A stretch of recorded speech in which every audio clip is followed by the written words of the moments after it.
আজকে আজকে আমরা ইভলিউশনের দুটো থিওরি পড়ব।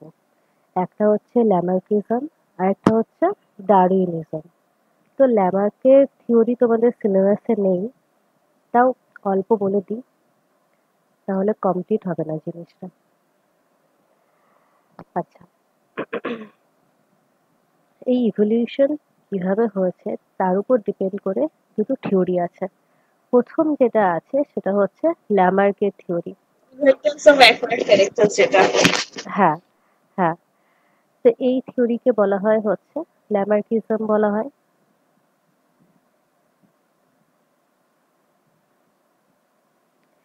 এটা তোমার 1809 এ এই থিওরি দেওয়া হয়েছিল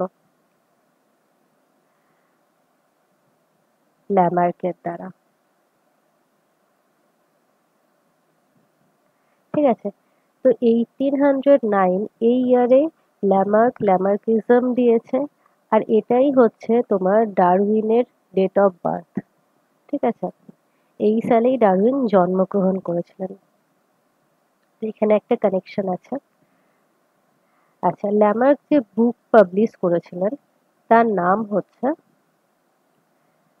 ফিলোসফিক জুলজি।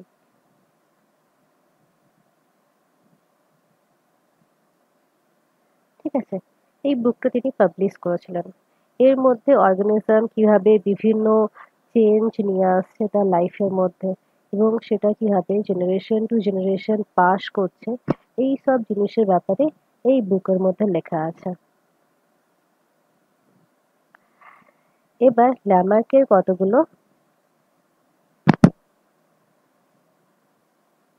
আচ্ছা, এখানে আমি দেখিয়ে দিই যে ল্যামার্কের কতগুলো তোমার পস্টুলেট ছিল।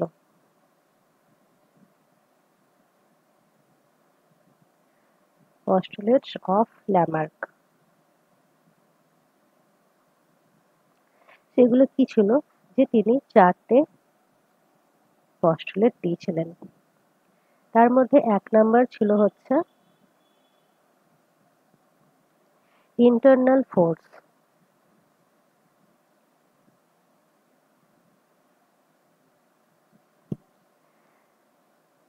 নেক্সট যেটা আছে সেটা হচ্ছে environmental effects and need.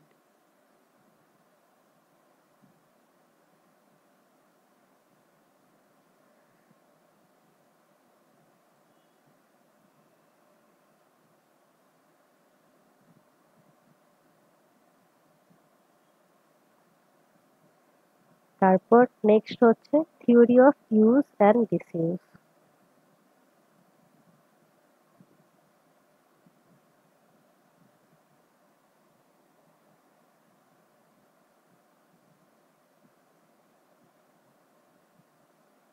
R last যেটা আছে সেটা হচ্ছে যে theory of inheritance of acquired characteristics.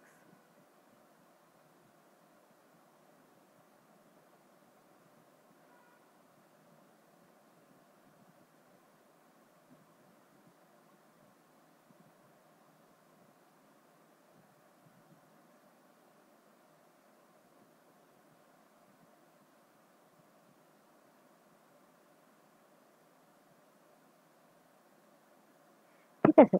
এই চারটে জিনিস তিনি দিয়েছিলেন। এবার এগুলোর মানে কি? প্রথম যেটা আছে সেটা হচ্ছে যে ইন্টারনাল ফোর্স।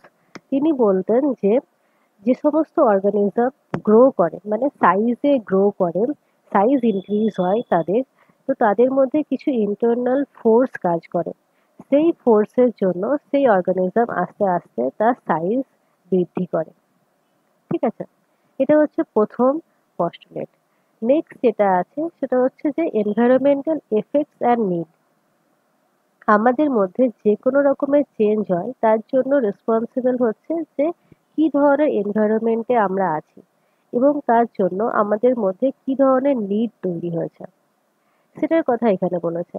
যে এনভায়রনমেন্ট যেরকম হবে তার উপর ডিপেন্ড করে তোমার বডির মধ্যে বিভিন্ন ধরনের নিড তৈরি হবে। এবার সেই নিডের উপর ডিপেন্ড করেই তোমার বডির মধ্যে ডিফারেন্ট ডিফারেন্ট চেঞ্জ হবে। কিছু অর্গানে তুমি বেশি পরিমাণে ইউজ করবে, কিছু অর্গানে কম পরিমাণে ইউজ করবে। তো সবই তোমার এই এনভায়রনমেন্টাল এফেক্টের উপর ডিপেন্ড করে এবং তোমার নিজের যে চাহিদা তার উপর ডিপেন্ড করেও হচ্ছে। তো এর উপর অনেক কন্ট্রোভার্সিও আছে যে অনেক সময় বলা হয় যে আহ, যদি আমরা যেটা চাই সেটাই যদি হয় তাহলে তো আমরা যদি উড়তে চাই তাহলে আমাদের ডানা কেন গজায় না? হওয়া উচিত, কিন্তু সেটা তো সবসময় সম্ভব নয় না। হ্যাঁ, তো সেটা সবসময় সম্ভব নয়। তো এই মানে জন্য অনেকে বলছে স্নেকেদের নাকি দরকার ছিল না বলে মানে ওদের ইয়ে হয়েছিল, ওদের লিঙ্ক আগে ছিল। হ্যাঁ, কি? স্নেকেদের যে বলছিল না ওদের দরকার ছিল না বলে ওদের নাকি আগে লিমস ছিল, কিন্তু পরে সে পরবর্তীকালে সেটা আস্তে আস্তে ক্ষয়ে যায়। হ্যাঁ, হ্যাঁ, এটাও ঠিক যে আগে লিম্ফ প্রেজেন্ট ছিল স্নেকের মধ্যে, বাট তারপর কি হয় যে ওদের তো গর্তের ভেতরে ঢোকার দরকার পড়ে। তো সেক্ষেত্রে তখন লিম্ফস গুলো আস্তে আস্তে তাদের লুপ্তপ্রায় হয়ে যায় আস্তে আস্তে। আচ্ছা, তারপর যেটা আছে যে থিওরি অফ ইউজ অ্যান্ড ডিসইউজ, মানে এটা তোমরা সবাই জানো যে যেটা এক্সাম্পলে ছিল মেনলি, যে ধরো একটা এরিয়া আছে, সেখানে কি হয় যে এরকম ছোট গলাযুক্ত হরিণের মতো কিছু অ্যানিমেল সেখানে থাকতো। এবার সেই অ্যানিমেলসটা কি হয় যে এমন একটা এনভায়রনমেন্ট তৈরি হয়, এমন একটা এনভায়রনমেন্টাল কন্ডিশন তৈরি হয় যে যেখানে খাবারের খুব অভাব দেখা যায়। তখন এই গাছের পাতাগুলো মানে শুধুমাত্র ওপরের ডালের মধ্যেই প্রেজেন্ট ছিল। তো তখন সেক্ষেত্রে কি হয় যে এই অ্যানিমেল গুলোই পরবর্তীকালে অনেক বেশি তাদের নেককে এক্সটেন্ড করতে থাকে। এক্সটেন্ড করতে করতে পরবর্তীকালে এখনকার দিনে জিরাফের মতো তারা দেখতে হয়ে যায়। মানে এখান থেকেই ক্রমাগত পরিবর্তন হতে হতে এখনকার দিনে জিরাফে তারা পরিবর্তিত হয়েছে। কারণ কি, তাদেরকে সার্ভাইভ করার জন্য উপরের অংশে যে পাতাগুলো প্রেজেন্ট আছে সেগুলোকেই এদেরকে খেতে হবে। তো এই ইউজ অ্যান্ড ডিসইউজের ওপর দুটো জিনিস আছে। একটা হচ্ছে যে তুমি কোনো অর্গানের খুব বেশি ইউজ করতে পারো, মানে হচ্ছে যে more use of any organ. আরেকটা হচ্ছে যে তুমি কোনো অর্গানের খুব কম ইউজ করতে পারো, less use of any organ. তো যখন তুমি কোনো অর্গানে বেশি পরিমাণে ইউজ করবে তখন সেখানে অর্গানের যে মডিফিকেশনটা হবে,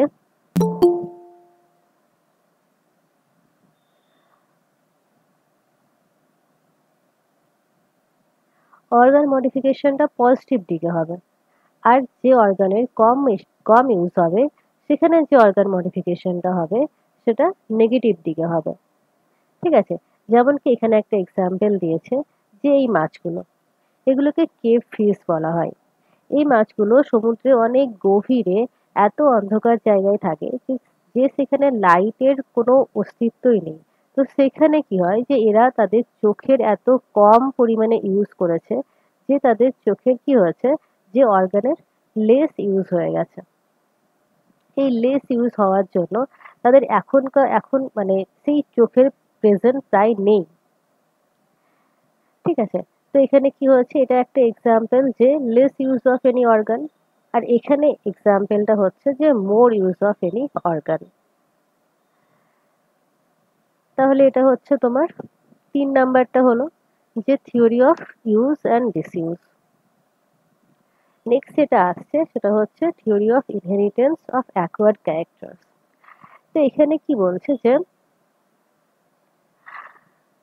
তোমার তোমার যে ক্যারেক্টারটা তোমার লাইফ টাইমে তুমি যে ক্যারেক্টারটা আনছো, নতুন যে ক্যারেক্টারটা আনছো সেটা কি হবে যে বংশ পরম্পরায় পরবর্তী জেনারেশনে সঞ্চারিত হবে।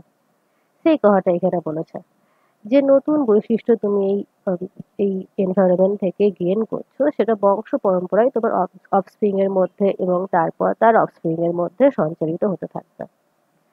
তো এটা হচ্ছে theory of inheritance of acquired character.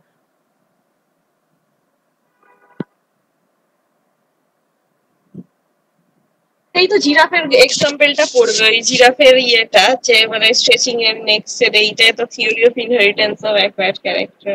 হ্যাঁ, এটা এর এক্সাম্পলও হবে যে এখানে কি হচ্ছে যে যেটা গেইন করছে যে মানে আস্তে আস্তে কি হচ্ছে যে জিরাফের গলাটা আরো বেশি উঁচু উঁচু হতে থাকছে, যেহেতু এই জিনটাই পরবর্তী নেক্সট জেনারেশনে চলে যাচ্ছে, তারপর নেক্সট জেনারেশনে যাচ্ছে এরকম ভাবে। আচ্ছা ম্যাম, আর একটা কথা জিজ্ঞেস করছি, আপনার মনে হয় এইটা ভ্যালিড? কারণ আমার যেটা মনে হয় যেটা হচ্ছে কি, মানে ওরা বড় গলার জিরাফ গুলো ন্যাচারাল সিলেকশন পেয়েছিল বলে ওরা টিকে ছিল। কেন জানি না, আমার এই জিনিসটা মনে হয়, কিন্তু বেটে গলার জিরাফটা সেটা পায়নি বলে টিকতে পারেনি। হ্যাঁ, এই যে কনসেপ্টটা বলছো সেটা হচ্ছে কিছুক্ষণ পরেই আমরা দেখবো, যেটা কি বলেছে ডারউইন বলেছে। মানে এখানে এখানে দেখবো যে তুমি বলছো যে একটা টাইম ছিল যে যখন একটা এরিয়ার মধ্যে ছোট গলার জিরাফও প্রেজেন্ট ছিল আর বড় গলার জিরাফও প্রেজেন্ট ছিল। এবার তখন যে যে আহ, যে এনভায়রনমেন্টটা তৈরি হয়, যে কন্ডিশনটা তৈরি হয়, সেখানে এই ছোট গলার জিরাফরা এই খাবারগুলো খেতে পারেনি। তো তারা কি হয় যে খাবারের অভাবে সেখান থেকে বিলুপ্ত হয়ে থাকে। আর এই বড় গলার জিরাফরা তখন এই এনভায়রনমেন্টে সার্ভাইভ করতে পেরেছিল, তারাই খেতে পেরেছিল। তো তারা কি করবে, তারাই সেই এনভায়রনমেন্টের মধ্যে সেই এরিয়ার মধ্যে বেঁচে থাকতে পারবে। তুমি এই জিনিসটা বলছো, তাই না? যেটা কিনা ন্যাচারাল সিলেকশন ডারউইন বলেছিল। এবার আমি যেটা বলছি যে আমার যেটা মত, আমার পার্সোনালি যেটা মত, সেটা হচ্ছে এই নিও ডারউইনিজমের ব্যাপারটাই ঠিক, যে ইভলিউশন কোনো একটা পার্টিকুলার জিনিসের উপর ডিপেন্ড করে হয় না। ইভলিউশন হওয়ার জন্য অনেক বেশি ফ্যাক্টর আমার এখানে রেসপন্সিবল। এই সব ফ্যাক্টরগুলো একসাথে মিলেমিশেই এই ইভলিউশনে হয়েছে। যেমন কি এখানে ধরো এই কনসেপ্টটা ঠিক যে এখানে ছোট গলার জিরাফও ছিল, বড় গলার জিরাফও ছিল। এবার বড় গলার জিরাফরা সেখানে সার্ভাইভ করলো ঠিক আছে, কিন্তু তারপর এরা তো নিজেদের অর্গানের ইউজও আরো বেশি করে করলো। তো আস্তে আস্তে কি হবে যে এখান থেকে আর ওদের মডিফিকেশন তো তাদের হবেই। যে সামান্য সামান্য চেঞ্জ গুলোর জন্য, যে মিউটেশনের জন্য বা জিন ভ্যারিয়েশনের জন্য যে চেঞ্জেস গুলো হচ্ছে, আবার কিছু ইউজ আর মিস ইউজের জন্যও যেই চেঞ্জ গুলো হচ্ছে সেগুলোও তো হবে। যেগুলো কি দেখেছিলাম আমাদের হোমোলোগাস অর্গানের ক্ষেত্রে দেখেছিলাম, যে একই অ্যানসেস্টর থেকে উৎপত্তি হয়েছে, বাট এক একজন এক এক রকম ভাবে তার হাতের ইউজ করেছে। হিউম্যানরা একরকম ভাবে তাদের হাতের ইউজ করেছে, যার ফলে আমরা কোনো জিনিসকে ভালো করে ধরতে পারি। ডলফিনরা অন্যরকম ভাবে তাদের হাতের ইউজ করেছে। তারপর আর কি ছিল, আম, এই চিতার ব্যাপারটা ছিল, তাদের হাত কি দৌড়ানোর জন্য বেশি কাজ লাগতো। আর ব্যাটের এক্সাম্পল ছিল যে তাদের হাত তারা এমন ভাবে বেশি ইউজ করেছিল যাতে তারা আকাশে উঠতে কাজে লাগতো, উইংস এর মতো সেইগুলো ফর্ম করেছিল।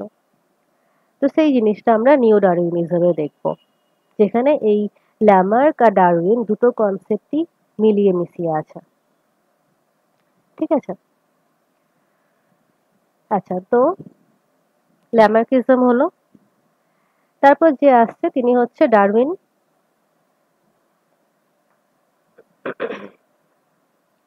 তো ডারউইনের ব্যাপারে আমরা সবাই তো কম বেশি জানি।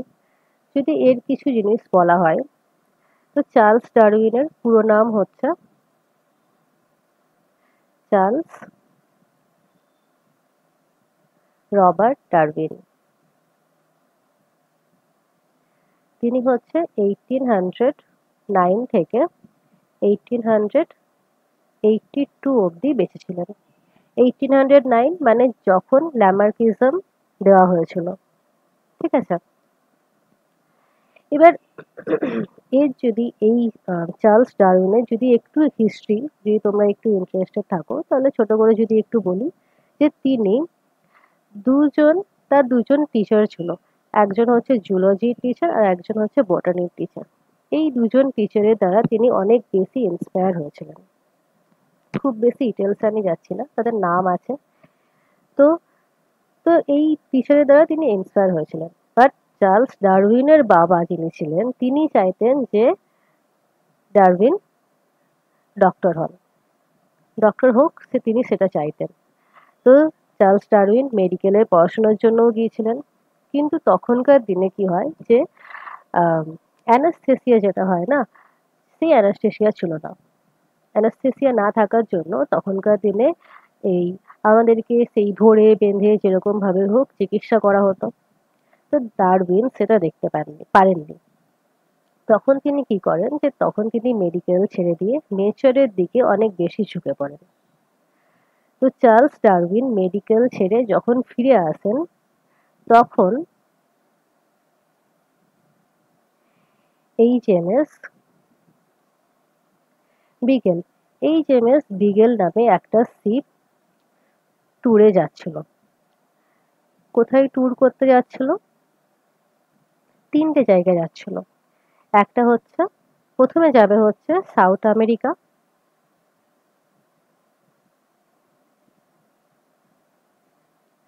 তারপর যাবে হচ্ছে সাউথ আফ্রিকা,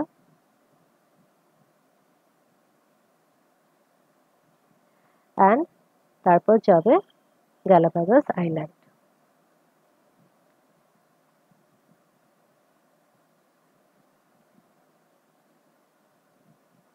ঠিক আছে?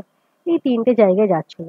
তো এই 3টে জায়গা ঘোরার জন্য সে 5 বছরের টাইম নিয়েছিল। তোমার মোটামুটি তোমার 1831 থেকে 1836 পর্যন্ত এই ট্যুরটা ছিল। তো আমাদের মেন যেটা ইম্পর্টেন্ট সেটা কি? এই গ্যালাপাগোস আইল্যান্ড। কিন্তু এই ট্যুরে যাওয়ার সময় যখন এই জাহাজটা এই সাউথ আফ্রিকা পর্যন্ত যায়, তারপর সেই জাহাজের মধ্যে কিছু কিছু পার্ট খারাপ হয়ে যায়। তো খারাপ হয়ে যাওয়ার জন্য কি হয় যে তখন তারা ঠিক করেছিল যে তারা আর সামনের দিকে যাবে না, মানে গ্যালাপাগোস আইল্যান্ডে যাবে না, তারা ব্যাক করে যাবে বাড়ির দিকে। কিন্তু অনেক রিকোয়েস্ট করার পর, চার্লস ডারউইনের রিকোয়েস্টের পরই তারপর তারা গ্যালাপাগোস আইল্যান্ডে লাস্টে পৌঁছান। আর তারপরই সেই আমাদের বিখ্যাত সব এক্সপেরিমেন্ট চালু হবে ডারউইনের।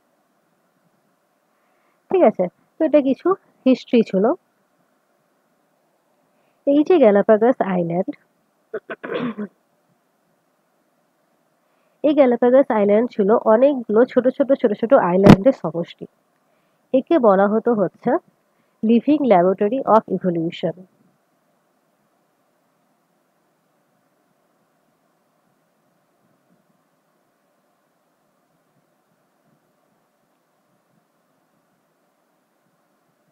ঠিক আছে? লিভিং ল্যাবরেটরি অফ ইভলিউশন বলা হতো। এখানে এত বিচিত্র রকমের প্রাণী সব বাস করত। এবার এই সময় আরেকজন সায়েন্টিস্ট ছিলেন, মানে এদিকে, আচ্ছা এখানেই দেখো, এদিকে কি হচ্ছে, এদিকে ডারউইন ডারউইন ঘুরছে এই গ্যালাপাগোস আইল্যান্ডের মধ্যে। আরেকদিকে আরেকজন সায়েন্টিস্ট ছিল,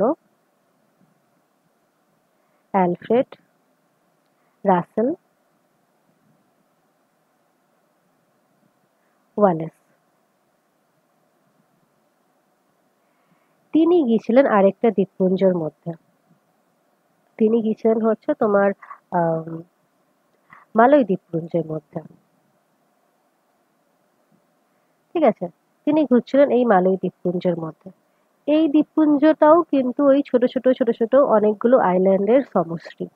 এটা অনেকটা ওই ঘোড়ার খুরের মতো দেখতে। ঠিক আছে? তো এদিকে ইনি এখানে গেছেন, আর এদিকে ডারউইন এই গ্যালাপাগোস আইল্যান্ডে গেছেন। তো এই দুজনই এই দুটো আইল্যান্ডে ঘুরে কিছু রিসার্চ করে, এবং সেই রিসার্চের যে কনক্লুশন সেটা কিছুটা সেম ছিল। এরা একে অপরকে জানতেন না। পরবর্তীকালে যখন জানেন তখন দেখেন যে এই যে রিসার্চ, এই রিসার্চ অনেকটাই সেম আছে।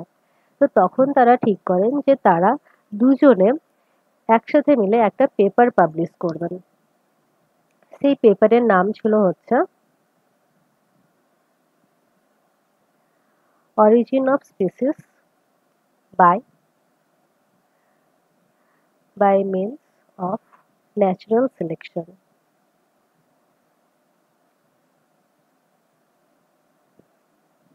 ঠিক আছে? এই পেপারটা তারা একসাথে পাবলিশ করেন। মানে ডারউইনের পার্টনার ছিল হচ্ছে ইনি, ওয়ালেস। ঠিক আছে? ওয়ালেস হচ্ছে ডারউইনের পার্টনার ছিলেন। তো এটা একটা ছোট স্টোরি আছে, এটা মনে রাখবে যে ডারউইনের পার্টনারের নাম হচ্ছে ওয়ালেস। আচ্ছা, তারপর যেটা আছে সেটা হচ্ছে যে কি পয়েন্টস অফ ডারউইনিজম।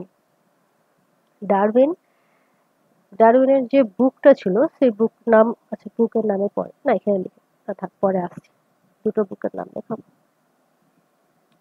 ডারউইন আম, যে জিনিসটা বলেছিলেন তার মধ্যে দুটো কি পয়েন্ট ছিল। একটা হচ্ছে ন্যাচারাল সিলেকশন,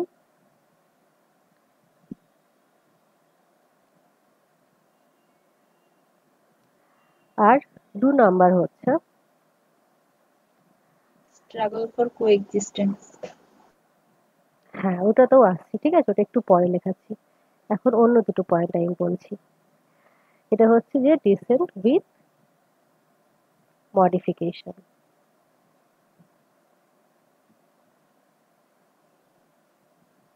বা একে তোমরা ব্রাঞ্চিং ডিসেন্টও বলতে পারো।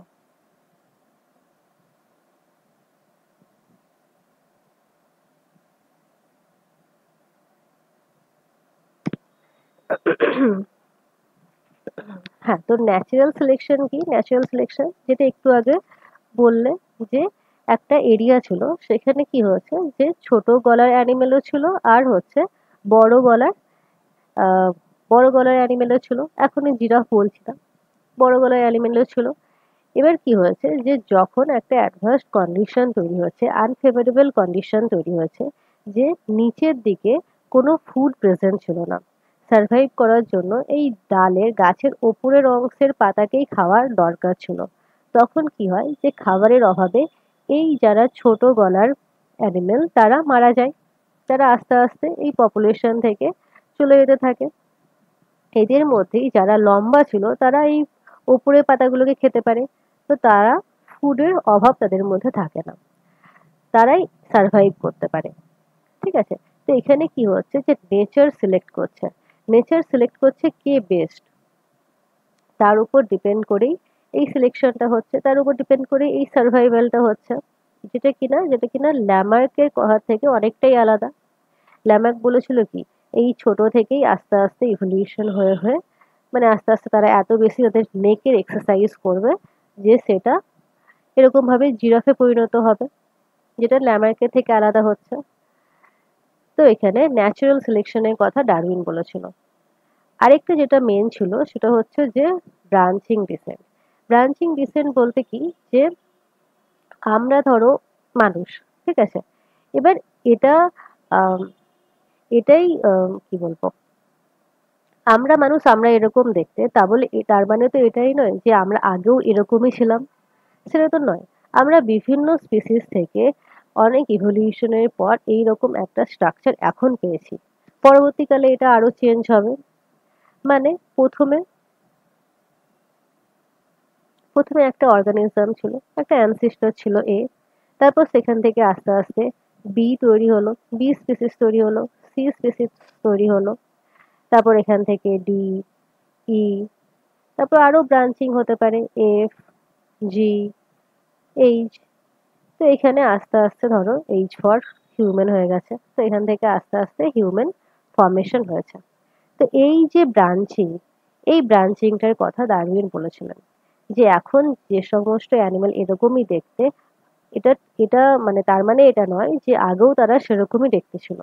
তারা আস্তে আস্তে ইভলিউশনের থ্রু ক্রমাগত পরিবর্তিত হয়ে এখনকার দিনে মানুষে পরিবর্তিত হয়েছে। সেটা হচ্ছে এই পয়েন্ট সেকেন্ডেরটা। এবার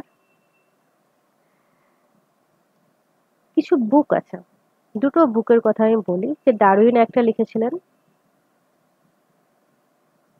ডারউইনের লেখা বুকের নাম কি? Origin of species.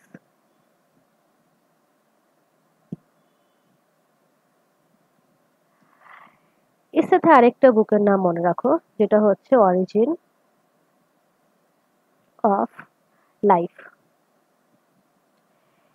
Origin of life লিখেছেন হচ্ছে অপারিন অ্যান্ড হ্যালডেন।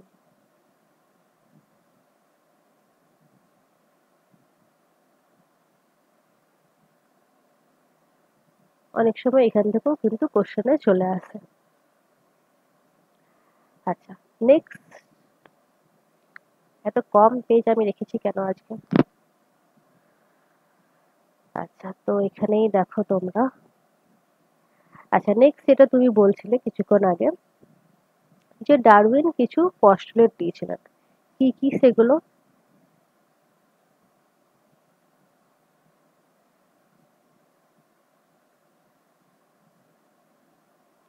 ঠিক আছে, ডারউইনও চারটে পস্টুলেট দিয়েছিলেন। একটা হচ্ছে ওভার পপুলেশন,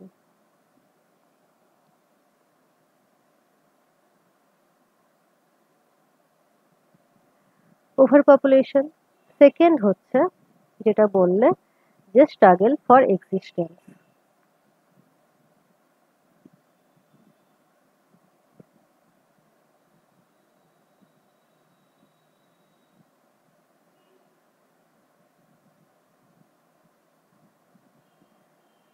3 নাম্বার হচ্ছে ভেরিয়েশন অ্যান্ড হেরিডিটি।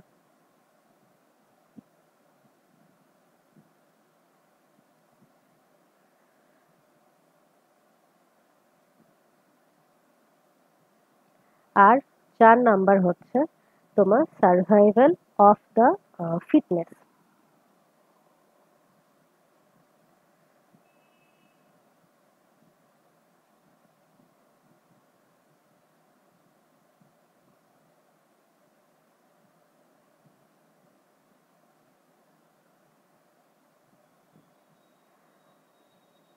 ফিটনেস নয়, সরি, ফিটেস্ট হবে এটা।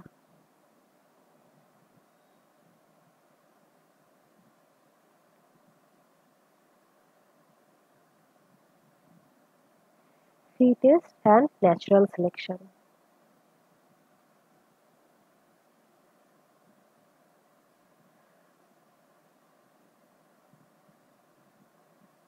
ঠিক আছে, এছাড়াও আরো অনেক কিছু আছে, কিন্তু এগুলোই মেন এর মধ্যে পড়ছে।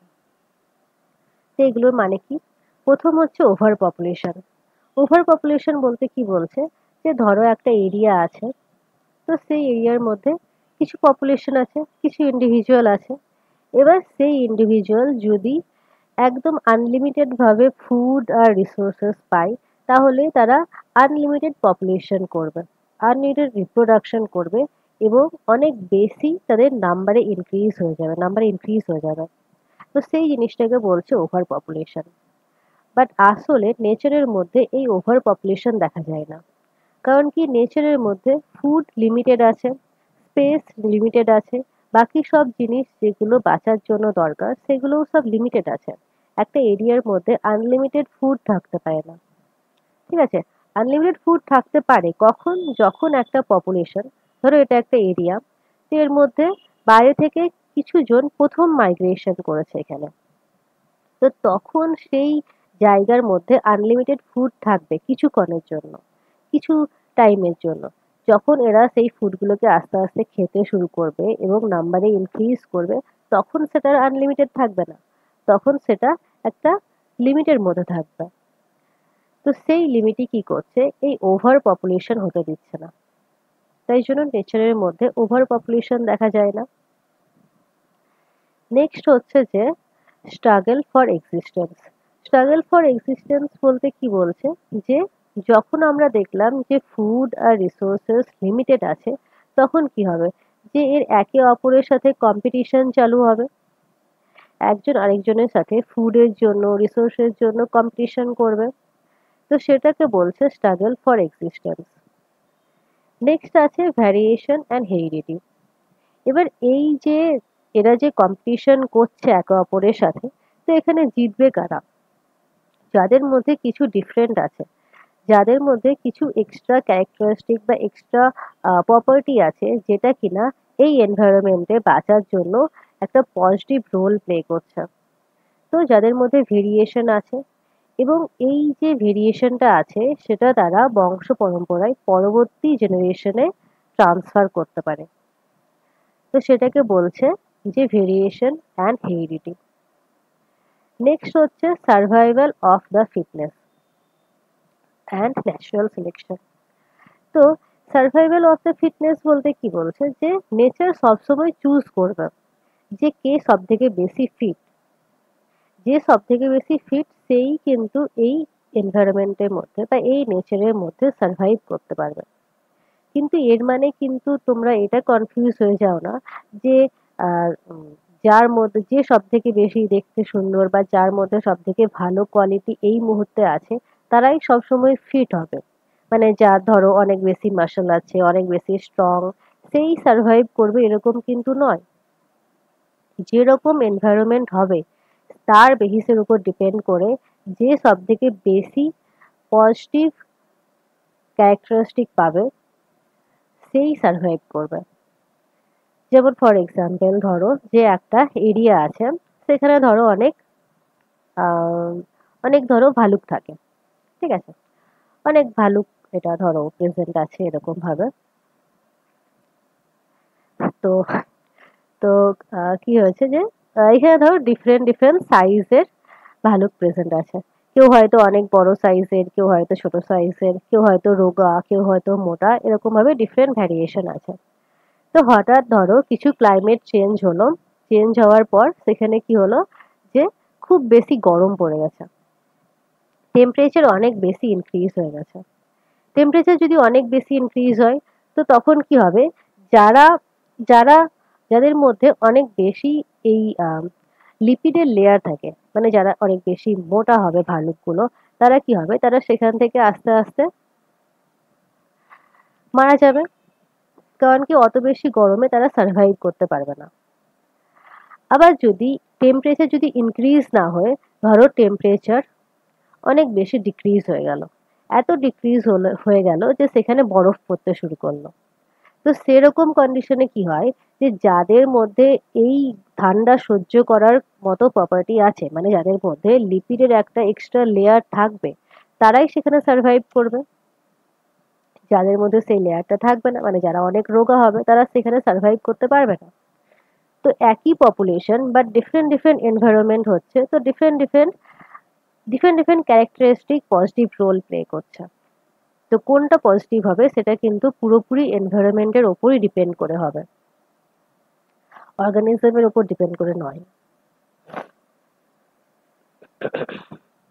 তো এটা হচ্ছে এখানে, এটাকেই তোমার ন্যাচারাল সিলেকশন বলবো, যে নেচার সিলেক্ট করছে কে তার জন্য ফিট, যে ফিট সেই সেখানে সার্ভাইভ করতে পারবে। আচ্ছা, তো ডারউইন হলো। এবার ডারউইন এবং ল্যামার্কের মধ্যে কিছু কিছু ল্যাক থেকেই গেছে সবসময়, কিছু কিছু কন্ট্রোভার্সি সবসময় থেকে গেছে। তো সেই প্রবলেমটা দূর করার জন্য এসছে নিও ডারউইনিজম। নিও ডারউইনিজমে কি বলা আছে যে এখানে আমরা বিভিন্ন জিনিসকে একসাথে কম্বাইন করে বলবো যে ইভলিউশন কেন হয়। নিও ডারউইনিজমকে তোমরা মডার্ন থিওরি বলতে পারো,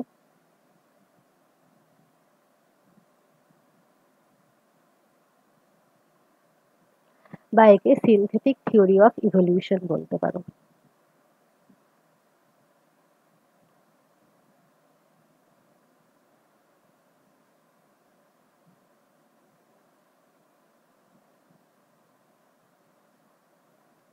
ঠিক আছে,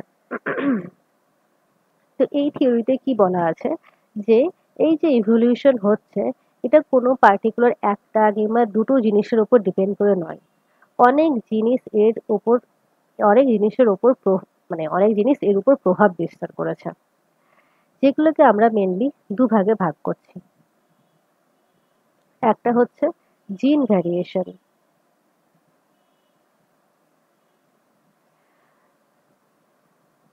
জিন ভ্যারিয়েশন বা জিন ভ্যারিয়েবিলিটি।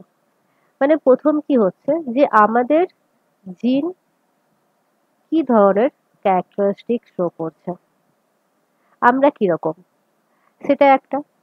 সেকেন্ড হচ্ছে তোমার ন্যাচারাল সিলেকশন।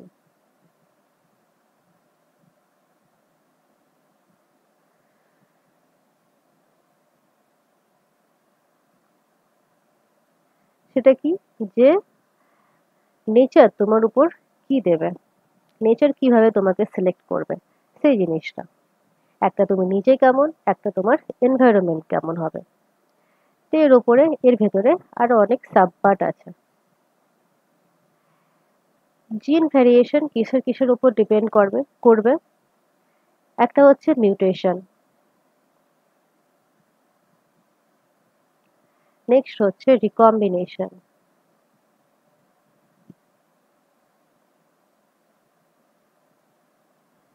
তারপর হচ্ছে হাইব্রিডাইজেশন,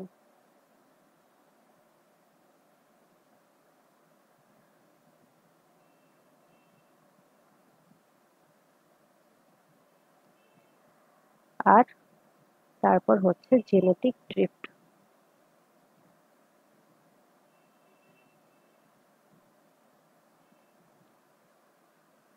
ঠিক আছে, তো এইসব জিনিসগুলো জিন ভ্যারিয়েশনের জন্য রেসপন্সিবল। প্রথম হচ্ছে মিউটেশন। মিউটেশন কি? যে আমাদের ডিএনএ এর মধ্যে যে কোনো রকমের কোনো একটা যদি চেঞ্জ হয়, কোনো একটা বেসের মধ্যে যদি চেঞ্জ হয়, তখন তাকে আমরা মিউটেশন বলবো। তো এই মিউটেশন ৩ রকম হতে পারে। একটা হচ্ছে পজিটিভ মিউটেশন, একটা হচ্ছে নেগেটিভ মিউটেশন, আরেকটা হচ্ছে নিউট্রাল মিউটেশন।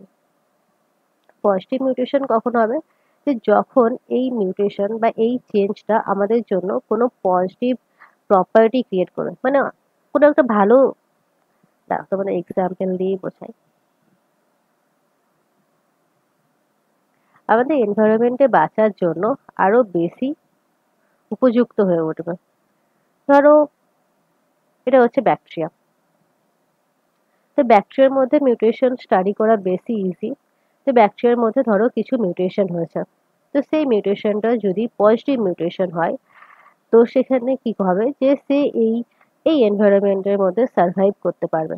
ধরো একটা মিউটেশন হয়েছে যে এটা হচ্ছে তোমার অ্যাম্পিসিলিন রেজিস্ট্যান্ট মিউটেশন। অ্যাম্পিসিলিন এখানে প্রেজেন্ট থাকলেও সেই ব্যাকটেরিয়া সার্ভাইভ করতে পারবে। তো সেটা কি, তার একটা পজিটিভ মিউটেশন হচ্ছে। নেগেটিভ মিউটেশন কখন হবে? যে যখন ধরো এই ব্যাকটেরিয়ার মধ্যে একটা মিউটেশন, এখানে আরেকটা ব্যাকটেরিয়া আছে তার মধ্যে আরেকটা মিউটেশন হয়েছে, যে ধরো সে হ্যাঁ, মানে ইয়ে দেখা যাচ্ছে না পা। হ্যাঁ, কি দেখা যাচ্ছে না?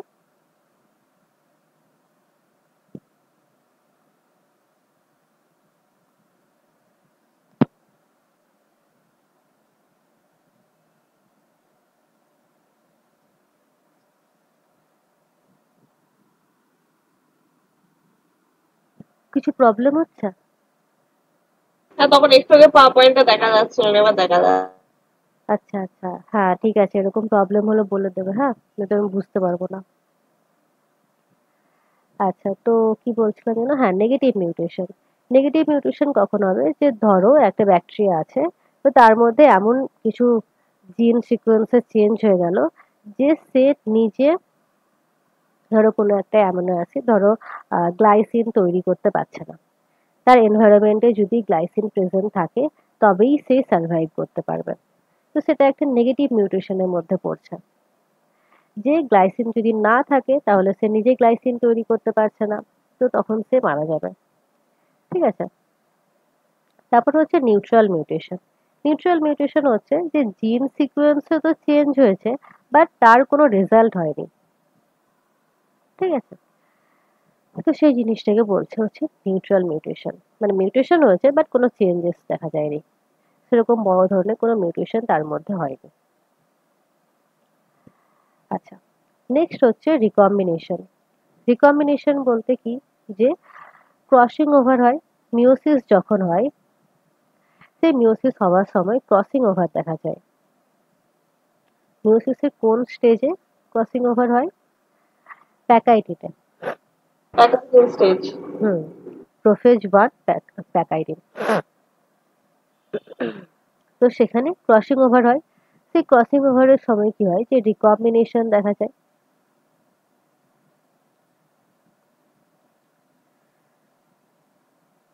এখানে জিনের কিছু আদান প্রদান হয় এবং তার জন্য কিছু সিকোয়েন্সে চেঞ্জ হয়, তো সেটাকে বলছে হচ্ছে রিকম্বিনেশন।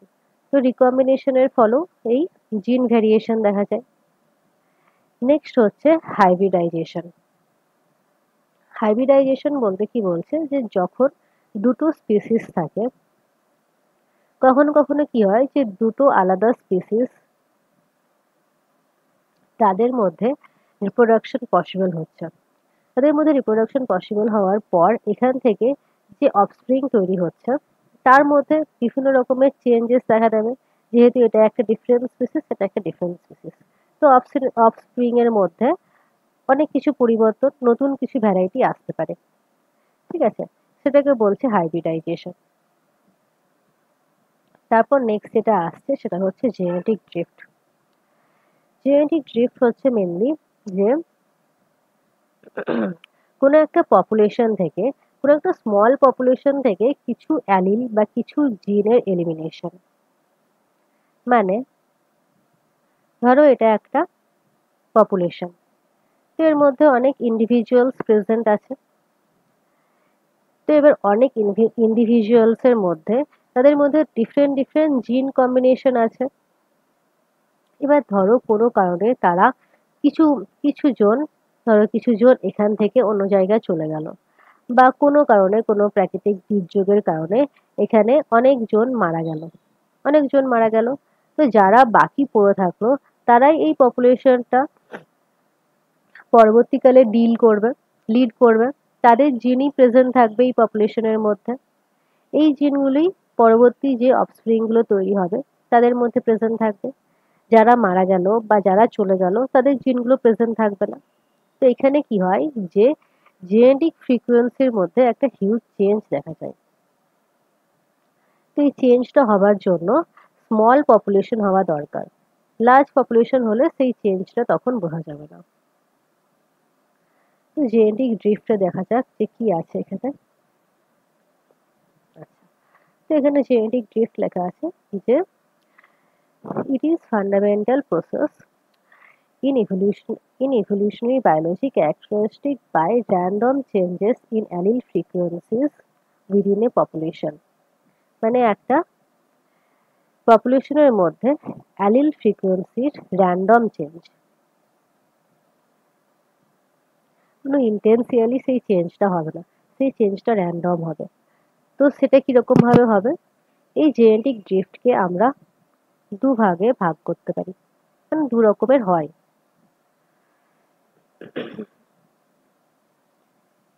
একটা হচ্ছে বোটলনেক এফেক্ট,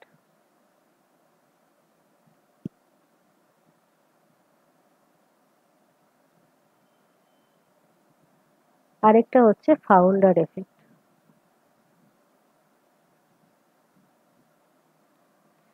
ঠিক আছে? তো চলো দেখা যাক বোটলনেক এফেক্টের মধ্যে কি হয়। ধরো ধরো এটা একটা ফরেস্ট। ঠিক আছে? তো এই ফরেস্টের মধ্যে কি হয়েছে যে অনেক অ্যানিমালস আছে। আমরা একটাকে ধরছি, ধরো এর মধ্যে কিছু র্যাবিটস আছে।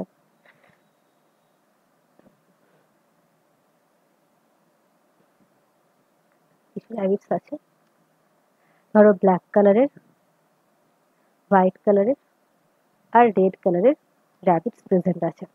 ঠিক আছে? যেহেতু এটা পপুলেশন, তো এখানে অনেকগুলো প্রেজেন্ট থাকবে। ধরো এখানে আছে হচ্ছে তোমার আহ 3টে রেড কালারের আছে, 2টো হোয়াইট কালারের আছে আর একটাই ব্ল্যাক কালারের আছে। ঠিক আছে? এই ফরেস্টের মধ্যে এই র্যাবিটের কম্বিনেশনটা আছে। এবার ধরো কোনো কারণে এই ফরেস্টের মধ্যে আগুন লেগে গেছে। তো আগুন লাগার জন্য কি হবে যে অনেক অ্যানিমেলস সেখানে মারা যায়। তো ধরো যে একদম র্যান্ডম ভাবে কিছু র্যাবিটস মারা গেল। ধরো আগুন লাগার জন্য এই পোর্শনের র্যাবিট গুলো মারা গেল। মানে হ্যাঁ, একটা পোর্শনে আগুন লাগলো তো একটা পোর্শনে র্যাবিট মারা গেল। হ্যাঁ, ওরকম ভাবতে পারো যে ধরো এটা একটা পুরো জঙ্গল, তো এই থেকে আগুন লাগা স্টার্ট হয়েছে। তো এই থেকে আগুন লাগার জন্য এই এরিয়াতে যেসব র্যাবিট গুলো থাকতো তারা মারা গেছে। তো মারা গেছে। তো বাকি কারা পড়ে আছে? শুধুমাত্র ব্ল্যাক কালারের আর হোয়াইট কালারের র্যাবিটরা পড়ে আছে। তো এই পপুলেশন থেকে কি হয়েছে যে এই সব র্যাবিট গুলো পুরোপুরি নিশ্চিহ্ন হয়ে গেছে। মারা যাওয়ার জন্য।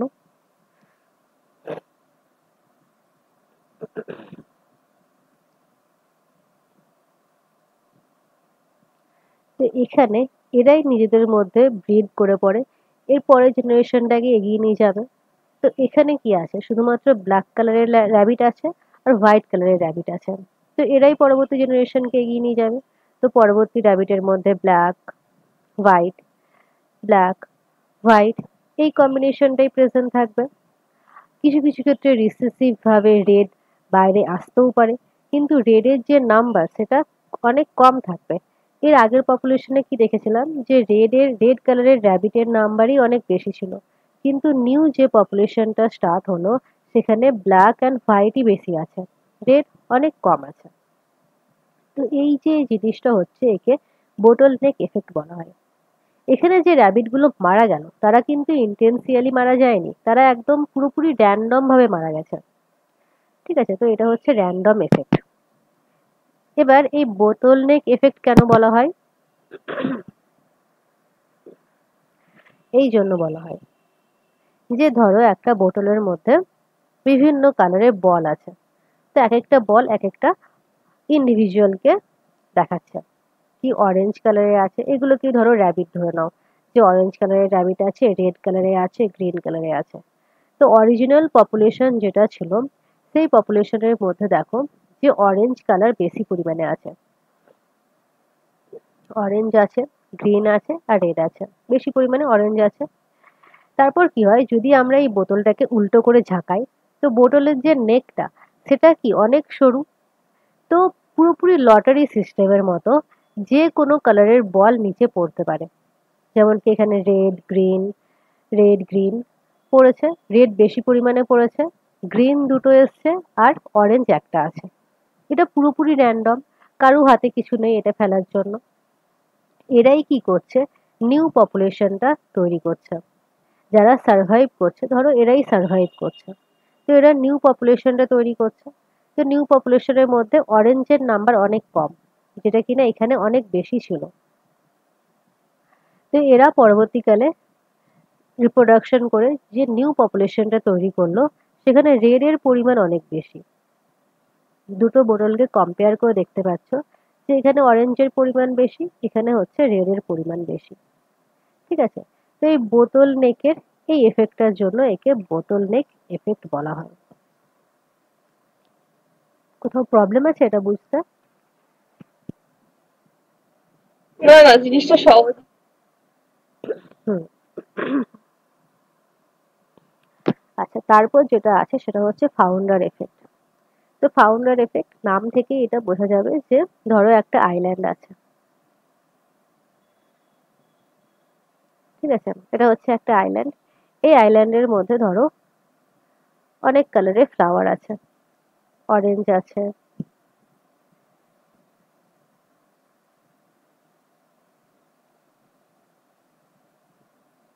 রেড কালারের ফ্লাওয়ার আছে,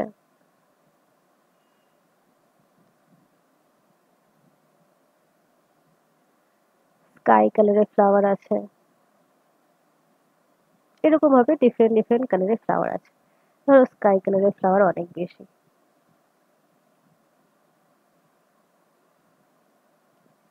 ঠিক আছে, তো এইখানে এই আইল্যান্ডটার মধ্যে স্কাই কালারের অ্যালিল অনেক বেশি পরিমাণে আছে, বা স্কাই কালারের জিন অনেক বেশি পরিমাণে আছে, স্কাই কালারের জিনের ফ্রিকোয়েন্সি অনেক বেশি পরিমাণে আছে। এবার কি হয় যে এই আইল্যান্ড থেকে এই ফ্লাওয়ারের কিছু রেণু, ধরো অরেঞ্জ ফ্লাওয়ারের কিছু রেণু কি হয় যে অন্য আইল্যান্ডে, অন্য একটা পাশে একটা আইল্যান্ড আছে সেখানে গিয়ে পড়েছে, অরেঞ্জ কালারে গিয়ে পড়েছে আর হচ্ছে রেড কালারে গেছে। তো তারা এই অরেঞ্জ আর রেড মিলে একটা নতুন আইল্যান্ডের মধ্যে তাদের জার্নি স্টার্ট করলো। ঠিক আছে, তাদের জার্নি স্টার্ট করলো। এবার রেড কালারের ফ্লাওয়ারও এসছে।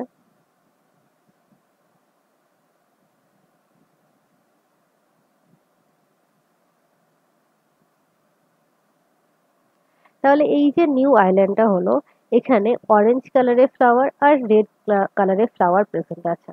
যেহেতু এরা এক জায়গা থেকে আরেক জায়গায় মুভ করছে, একটা নতুন একটা আইল্যান্ডকে ফাউন্ড করছে, তাই জন্য একে ফাউন্ডার এফেক্ট বলা হয়। এর আগেরটা কি ছিল, একটাই জায়গা ছিল যেখানে কিছু অর্গানিজম র্যান্ডমলি মারা যাচ্ছিল। এখানে কেউ মারা যায়নি, এখানে নতুন একটা আইল্যান্ডে গিয়ে পড়ে নতুন একটা বসতি স্থাপন করেছে। তো এখানে তোমরা মাইগ্রেশনেরও একটা কনসেপ্ট জেনে নিলে যে মাইগ্রেশন এরকম ভাবে হয়। এবার এই যে মাইগ্রেশনের সাথে সাথে জিন ফ্লো হয়। জিন ফ্লো বলতে কি, যে এখানে একটা জিন পুল ছিল, মানে ধরো জিন একটা ফ্রিকোয়েন্সি ছিল, যে ফ্রিকোয়েন্সি অফ ধরো ব্লু কালার ফ্লাওয়ার, সেটা ধরো কিছু ছিল, অনেক বেশি ছিল। তারপর হচ্ছে frequency of red colour flower, তার থেকে কিছুটা কম ছিল। আর ফ্রিকোয়েন্সি অফ ধরো অরেঞ্জ কালার ফ্লাওয়ার, সেটা আরো কিছুটা কম ছিল। এটা হচ্ছে এই পপুলেশনের ফ্রিকোয়েন্সি। এবার নতুন যে পপুলেশনটা হলো, সেখানে ফ্রিকোয়েন্সিটা কি, ব্লু কালারের ফ্লাওয়ার একটাও নেই, রেড কালারের ফ্লাওয়ার আছে, আর হচ্ছে অরেঞ্জ কালারের ফ্লাওয়ার আছে। আচ্ছা, রেডের নাম্বার আরো ইনক্রিজ করে দিই, ধরো অনেক বেশি পরিমাণে রেড কালারই এখানে গেছে। তাহলে এখানে কি হয়েছে, যে রেড কালারের ফ্লাওয়ারের জিন ফ্রিকোয়েন্সি অনেক বেশি, বা অ্যালিল ফ্রিকোয়েন্সি অনেক বেশি।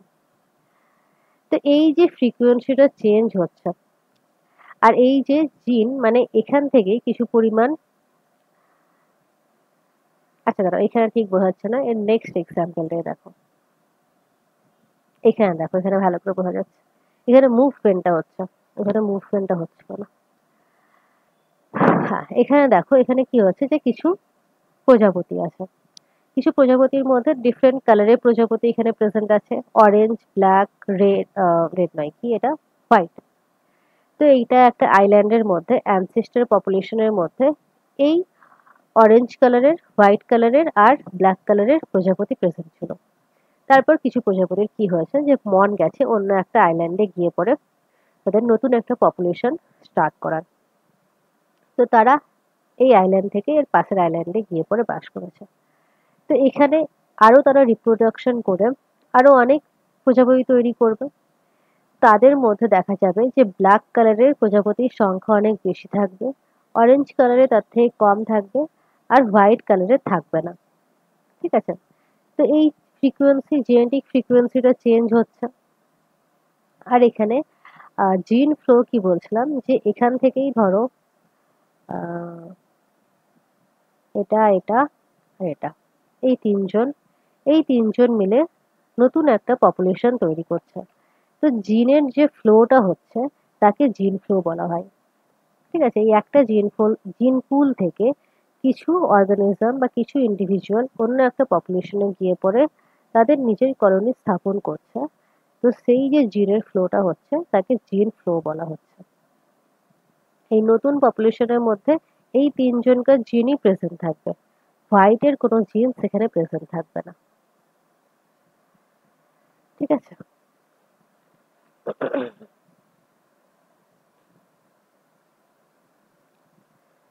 আচ্ছা, তারপর যেটা আছে সেটা হচ্ছে ন্যাচারাল সিলেকশন। তো ন্যাচারাল সিলেকশন তোমরা এই এই ভিডিওটা দেখে বুঝতে পারছো যে এখানে কি হচ্ছে মেনলি।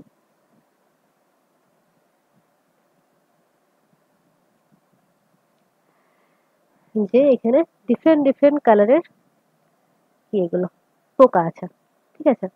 তো যারা সব থেকে বেশি নিজেকে হাইড করতে পারছে, যেমন কি গ্রিন কালারের লিভস এর উপর গ্রিন কালারের একটা ইনসেক্ট এখানে প্রেজেন্ট আছে, তো সে সব থেকে বেশি নিজেকে লুকাতে পারছে।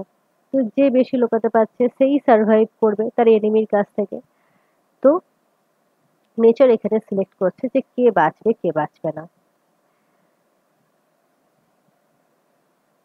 এর এক্সাম্পল যদি দেখা যায়, সেম এক্সাম্পল ইংল্যান্ডে হয়েছিল একবার, যাকে ইন্ডাস্ট্রিয়াল ম্যালানিজম বলা হয়।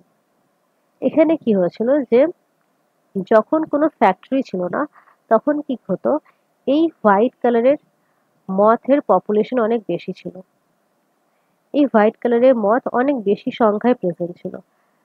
আর এই ব্ল্যাক কালারের মথ অনেক কম সংখ্যায় প্রেজেন্ট ছিল। কারণ কি তখন যে গাছের যে বার্ক ছিল সেই গাছের বার্ক কালো ছিল না, সাদা ছিল। তো সেখানে হোয়াইট কালারের মথগুলো খুব ভালো করে লুকিয়ে যেতে পারতো, কিন্তু ব্ল্যাকরা লুকাতে পারতো না। তো তাদের যে এনিমি ছিল তারা এসে পড়ে কি করতো, এই ব্ল্যাক কালারের মথগুলোকেই কন্টিনিউয়াসলি খেতে থাকতো। তাই জন্য ব্ল্যাক কালারের মথের পপুলেশন প্রথম দিকে কম ছিল। পরবর্তীকালে কি হয়, যে এখানে ইন্ডাস্ট্রি হয়, কারখানা তৈরি হয়। এবার কারখানা হলে পলিউশন হবে। সেই পলিউশনের জন্য এই গাছের যে ডালগুলো সেগুলো কি হয়, যে পলিউশনের জন্য কালো হয়ে যায়। তো সেই কালো জায়গাতে কালো কালারের মথরা ভালো করে হাইড করতে পারবে। বাট এই যে সাদা কালারের মথ তারা ভালো করে হাইড করতে পারবে না। তো সেক্ষেত্রে কি হচ্ছে, যে এই পাখিটাই এই সাদা কালারের মথগুলোকে ইজিলি খেতে পাচ্ছে। তো এইভাবে কি হয়, যে পরবর্তীকালে দেখা গিয়েছিল যখন ইন্ডাস্ট্রি এসছে তখন এই সাদা কালারের মথের পপুলেশন অনেক বেশি পরিমাণে কমে গেছিল, আর কালো কালারের মথের পপুলেশন বেড়ে গেছিল। কারণ কি, কালো কালারের মথ ভালোভাবে হাইড করতে পারতো, তাদের যে এনিমি তাদের কাছ থেকে সে বাঁচতে পারতো, তাই জন্য। তো এটাও হচ্ছে একটা ন্যাচারাল সিলেকশনের এক্সাম্পল। ঠিক আছে, এবার আগের দিন যেগুলো পড়াচ্ছিলাম, যে মোড অফ ন্যাচারাল সিলেকশন কি কি মোডের হয়। একটা হচ্ছে ডাইরেকশনাল সিলেকশন, স্টেবিলাইজিং সিলেকশন, আর হচ্ছে ডিসরাপটিভ সিলেকশন। এই তিনটে মোড আমরা দেখব।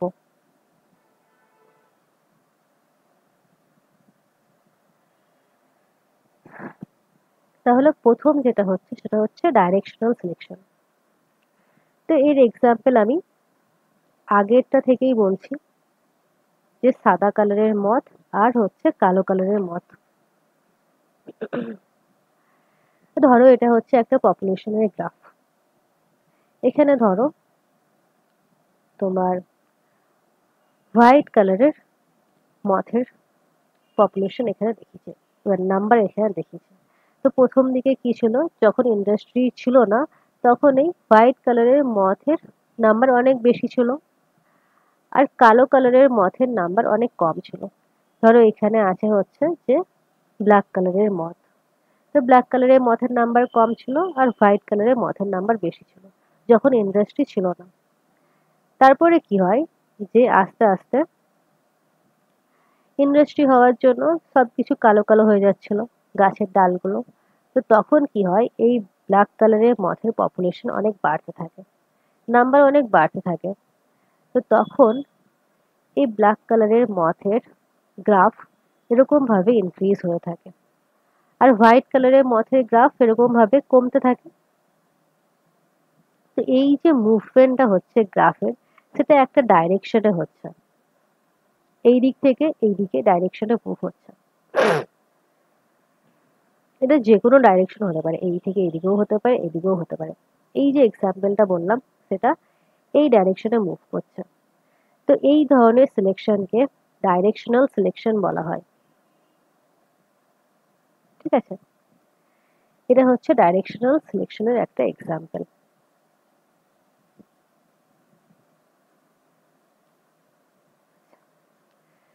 নেক্সট যেটা আছে সেটা হচ্ছে যে স্টেবিলাইজিং সিলেকশন।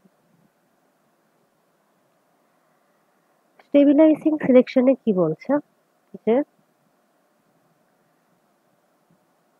ধরো এটা একটা পপুলেশনের গ্রাফ। তো এখানে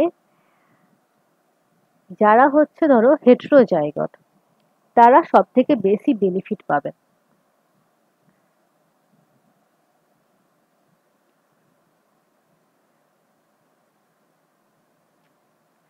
আচ্ছা, হ্যাঁ, তো যেটা এখানে বলছিলাম, ধরো এটা একটা পপুলেশন আছে।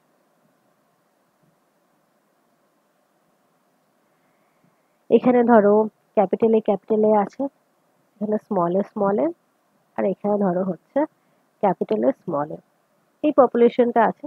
তো স্টেবিলাইজিং সিলেকশনে কি হয়, যে যারা মাঝে থাকে মানে যারা হেটেরোজাইগট হয় তারা সব থেকে বেশি বেনিফিট পায়। তো প্রথম দিকে ধরো যে এই ধরনের পপুলেশনের গ্রাফটা ছিল, তো এরা যদি বেশি বেনিফিট পায়, তো পরবর্তীকালে কি দেখা যাবে, যে এদের নাম্বার অনেক বেশি পরিমাণে ইনক্রিজ হয়ে গেছে।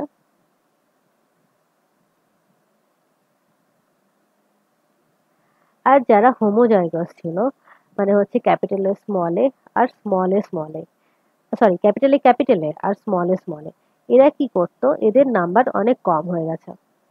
যেমন কি এটা আমরা আমাদের এক্সাম্পল দিয়ে বলতে পারি, যে ধরো আমরা কোনো এক্সামের প্রিপারেশন নিচ্ছি, কোনো গভর্নমেন্ট জবের প্রিপারেশন নিচ্ছি, তো সেই এক্সামের যে সিলেবাস, সেই সিলেবাস অনুযায়ী আমাদের পড়তে হবে।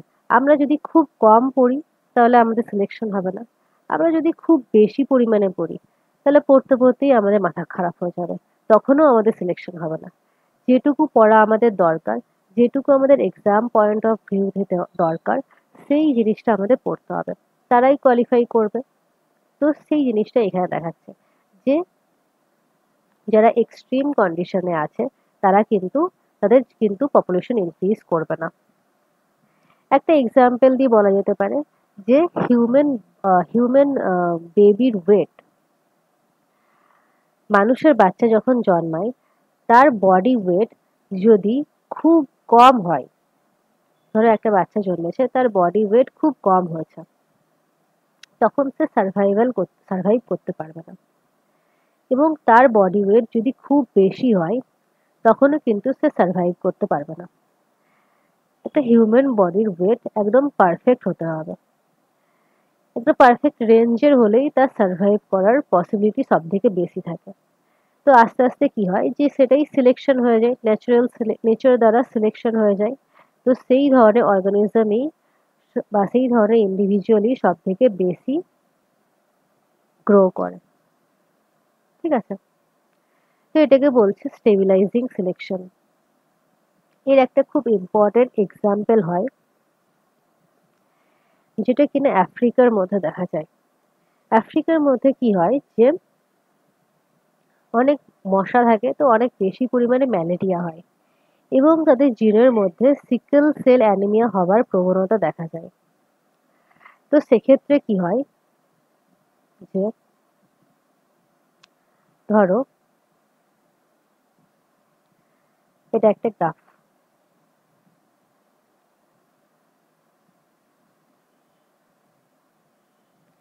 তো এখানে কি বলছি যে ম্যালেরিয়া আর সিকেল সেল অ্যানিমিয়া দুটোই হচ্ছে আমাদের আরবিসির উপর ডিপেন্ড করে হচ্ছে। ম্যালেরিয়ার প্যারাসাইট কি হয় যে আরবিসির মধ্যে গ্রো করে, আর সিকেল সেল অ্যানিমিয়ায় কি হয় যে আরবিসির আকার চেঞ্জ হয়ে যায়, কাস্তের মতো আকার হয়ে যায় এবং তার জন্য সে অক্সিজেন ভালো করে ঠিকভাবে ক্যারি করতে পারে না। তো এখানে এই আফ্রিকার মধ্যে এই ম্যালেরিয়া আর সিকেল সেল অ্যানিমিয়া দুটো হবারই প্রবণতা বেশি। তো এখানে মানুষের মধ্যে ৩ ধরনের ব্লাডের কম্বিনেশন দেখা যায়। এক ধরনের মানুষ যার মধ্যে নরমাল আরবিসি আছে, মানে সব আরবিসি হচ্ছে নরমাল। আরেক ধরনের মানুষ যাদের মধ্যে একটা অ্যালিল তো নরমাল, বাট আরেকটা অ্যালিল সিকেল সেল অ্যানিমিয়ার অ্যালিল ক্যারি করছে, জিন ক্যারি করছে। ঠিক আছে, আর আরেক রকমের মানুষ হয় যাদের মধ্যে দুটো অ্যালিলই সিকেল সেল অ্যানিমিয়ার জিন ক্যারি করছে। এই ৩ ধরনের মানুষ হয়। তো প্রথম মানুষের কি হবে, যে হিমোগ্লোবিন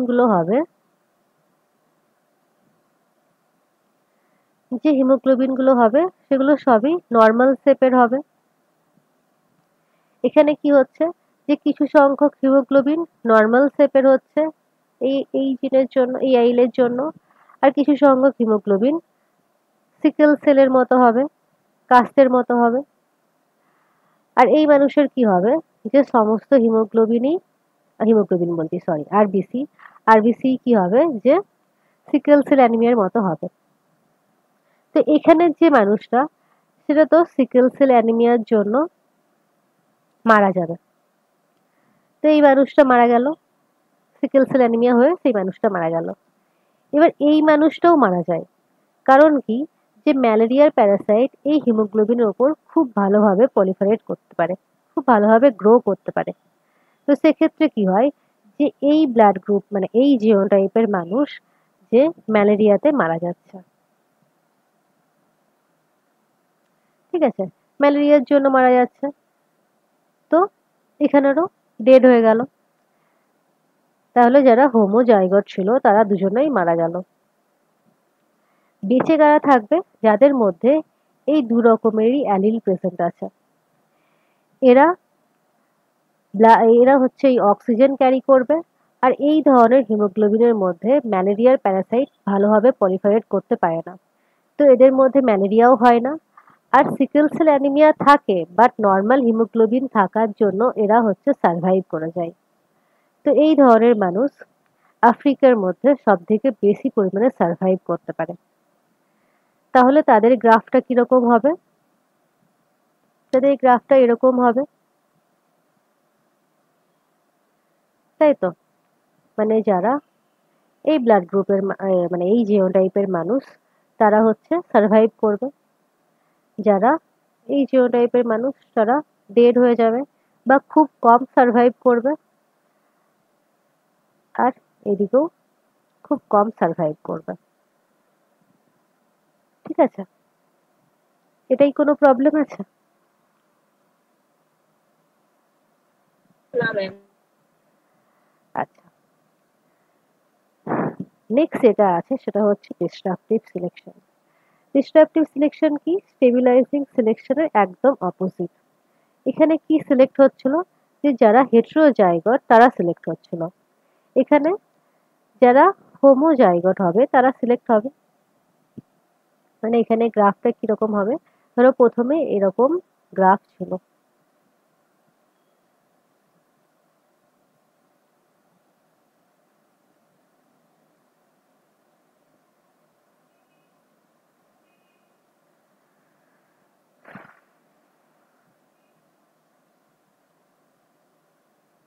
ঠিক আছে? কারা সিলেক্ট হচ্ছে? যারা হোমোজাইগাসের মধ্যে পড়ছে। মানে পরবর্তীকালে কি হবে? যে গ্রাফটা এরকম ভাবে চেঞ্জ হয়ে যাবে।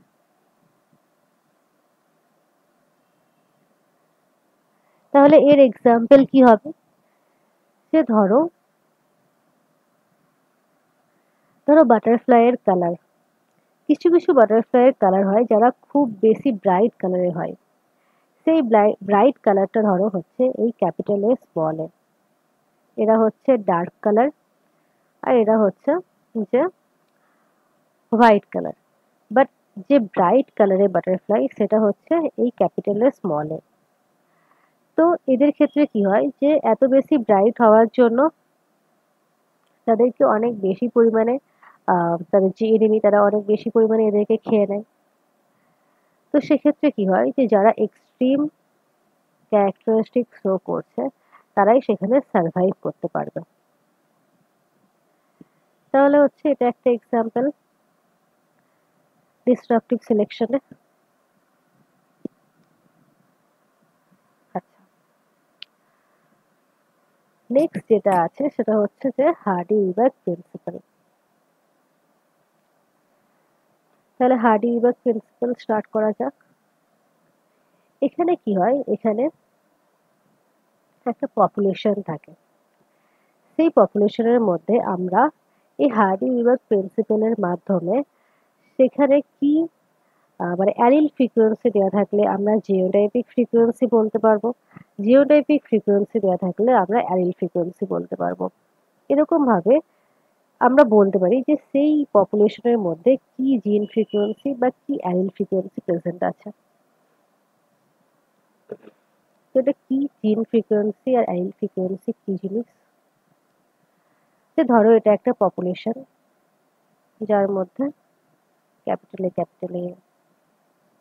বিভিন্ন ইন্ডিভিজুয়ালস প্রেজেন্ট আছে, বিভিন্ন জিনোটাইপের।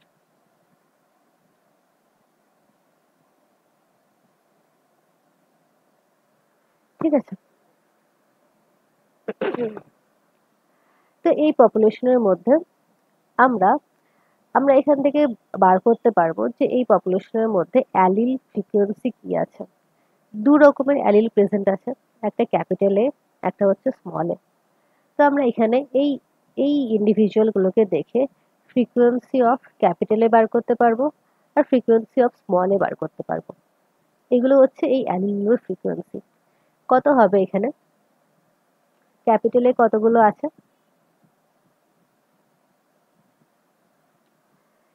ক্যাপিটালে অ্যালিলের কথা বলেছে, মানে এখানে 1 2 3 4 5 6, 6টা ক্যাপিটালে আছে। বাই হচ্ছে টোটাল, টোটাল কতগুলো অ্যালিল আছে? 6 7 8 9 10 11 12, 12টা অ্যালিল আছে। তাহলে এখানে হচ্ছে কত? হচ্ছে 0.5। ঠিক সেরকম ভাবে স্মলেও 6টা আছে এখানে, আর টোটাল অ্যালিল সংখ্যা হচ্ছে 12। তাহলে এখানে অ্যালিল ফ্রিকোয়েন্সি দুজনকারই হচ্ছে 0.5। এরকম ভাবে আমরা জিওটাইপিক ফ্রিকোয়েন্সিও বার করতে পারবো। জিওটাইপিক ফ্রিকোয়েন্সি মানে কি? যে ফ্রিকোয়েন্সি অফ একটা ইন্ডিভিজুয়ালের, 3 রকমের ইন্ডিভিজুয়াল প্রেজেন্ট আছে এখানে। ক্যাপিটাল এ স্মল এ আর স্মল এ। ঠিক আছে? তো এদের ফ্রিকোয়েন্সিও আমরা এরকম ভাবে বার করতে পারবো। যেমন কি এখানে দুটো করেই সবাই প্রেজেন্ট আছে, তো দুটো ক্যাপিটালে টোটাল কতগুলো? 1 2 3 4 5 6, 6টা। সেম এখানেও তাই, এখানেও তাই। তো এখান থেকে আমরা কি অ্যালিল ফ্রিকোয়েন্সি আর জিনোটাইপিক ফ্রিকোয়েন্সি বার করতে পারছি। তো হার্ডি-ওয়ালস প্রিন্সিপালের মধ্যে কি বলা যায়, কি বলা হয় যে কোনো একটা পপুলেশনের মধ্যে জেনারেশন টু জেনারেশন এই যে ফ্রিকোয়েন্সিটা, এই ফ্রিকোয়েন্সিটা সেম থাকে যদি তার মধ্যে কিছু কিছু রুলস ফলো হয়। কি রুলস সেটা আমরা পরে দেখব। মানে কি, এই যে ফ্রিকোয়েন্সি গুলো আমরা দেখলাম, এগুলো পরবর্তী সব জেনারেশনের মধ্যে এই সেম ফ্রিকোয়েন্সি ফলো হবে যদি তার মধ্যে কিছু কিছু রুল ফলো হয়। কি সেই রুল? সেই রুলগুলো হচ্ছে যে একটা পপুলেশন, ধরো এটা একটা পপুলেশন, তো এই পপুলেশনের মধ্যে এই পপুলেশন হার্ডি-ওয়ালস ইকুইলিব্রিয়ামের মধ্যে তখনই পড়বে যখন এই পপুলেশনের মধ্যে কিছু কিছু জিনিস ফলো হবে। কি সেই জিনিস? যে এখানে র্যান্ডম মেটিং হতে হবে।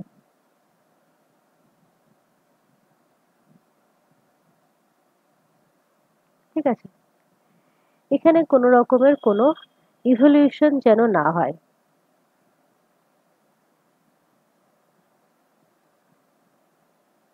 এর মধ্যে কোনো মিউটেশন যেন না হয়।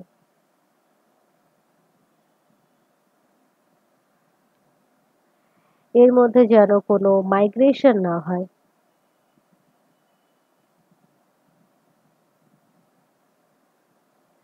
তারপর এখানে কোনো ন্যাচারাল সিলেকশন যেন না হয়।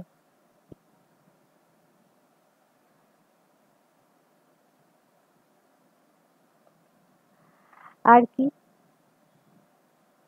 আর এটা যেন একটা লার্জ পপুলেশন হয়।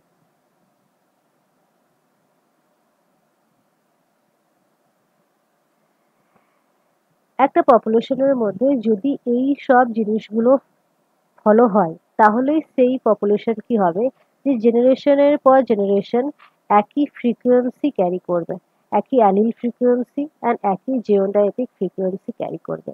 তাদের মধ্যে কোনো রকম চেঞ্জ হবে না। কারণ কি, এই যে জিনিসগুলো যেগুলো নো নো বলা আছে, যেমন কি ধরো ইভলিউশন, ইভলিউশনের জন্য কি হয়, যে জিনের মধ্যে ডিফারেন্ট চেঞ্জ হয়। মিউটেশন, মিউটেশনের জন্যও চেঞ্জ হয়।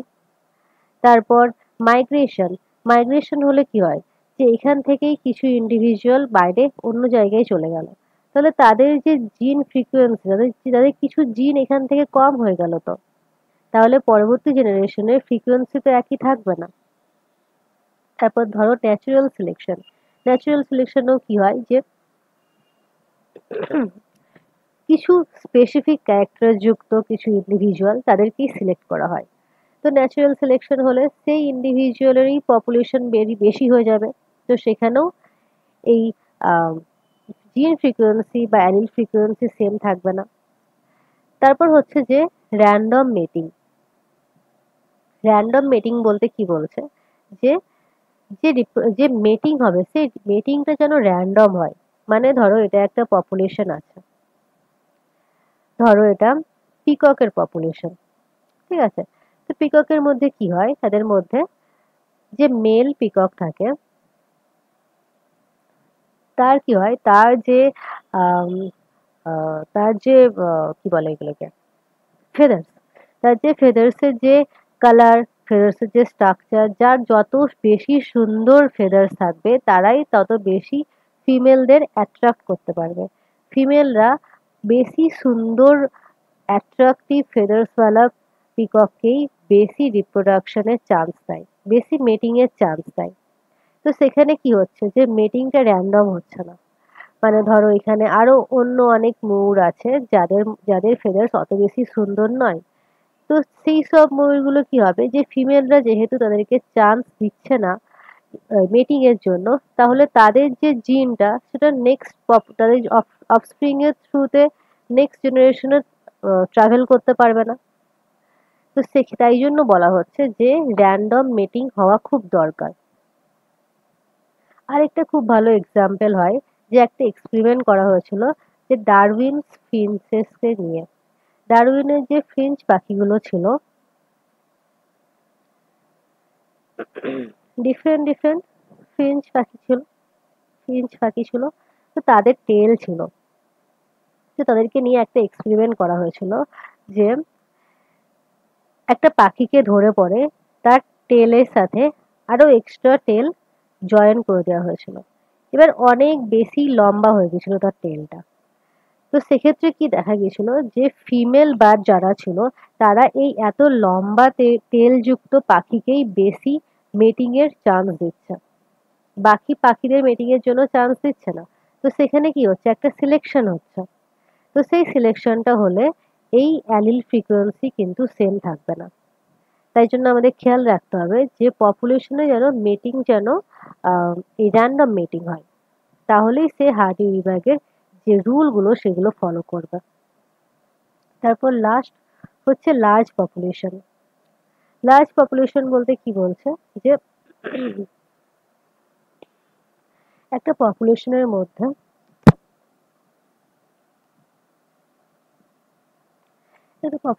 মধ্যে যদি অনেক ইন্ডিভিজুয়ালস প্রেজেন্ট থাকে, মানে একটা লার্জ পপুলেশন যদি হয়,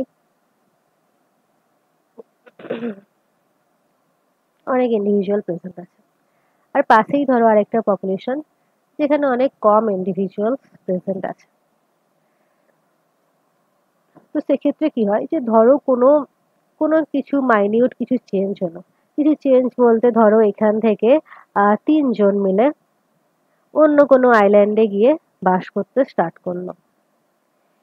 এবার ধরো এই যে স্মল পপুলেশন, এই স্মল পপুলেশন থেকেও 3 জন গিয়ে অন্য কোনো পপুলেশনে অন্য কোনো জায়গায় গিয়ে বাস করতে স্টার্ট করলো। তো এক্ষেত্রে কি হয়, যে এই যে লার্জ পপুলেশনটা, সেই লার্জ পপুলেশনের জিন ফ্রিকোয়েন্সির মধ্যে বিশাল কিছু তফাৎ পড়বে না, কিছু তফাৎ পড়বে, কিছু পয়েন্টের তফাৎ পড়তে পারে, কিন্তু বিশাল বড় চেঞ্জ আমরা কিছু দেখবো না। কারণ কি, এখানে অনেক ইন্ডিভিজুয়ালস প্রেজেন্ট আছে, যে চেঞ্জটা হবে সেটা নোটিসেবল হবেই না। বাট এক্ষেত্রে দেখো, এটা ছিল হচ্ছে স্মল পপুলেশন, এখান থেকে যদি 3 জন বাইরে বেরিয়ে চলে যায়, তাহলে পড়ে থাকলো বাকি 2 জন। মানে জিন ফ্রিকোয়েন্সিতে বিরাট চেঞ্জ হয়ে গেছে, অনেক বেশি বড় চেঞ্জ হয়ে গেছে, জিন ফ্রিকোয়েন্সি একদমই সেম থাকবে না। তাই জন্য এই হার্ডি বিভাগ ইকুইলিব্রিয়ামের মধ্যে পড়ার জন্য এই পপুলেশনকে কিন্তু লার্জ সাইজের হতে হবে, যাতে কিছু সামান্য পরিবর্তন হলে জিন ফ্রিকোয়েন্সিতে যেন কোনো রকম কোনো চেঞ্জ না হতে পারে। ঠিক আছে, এখানে কোনো প্রবলেম আছে?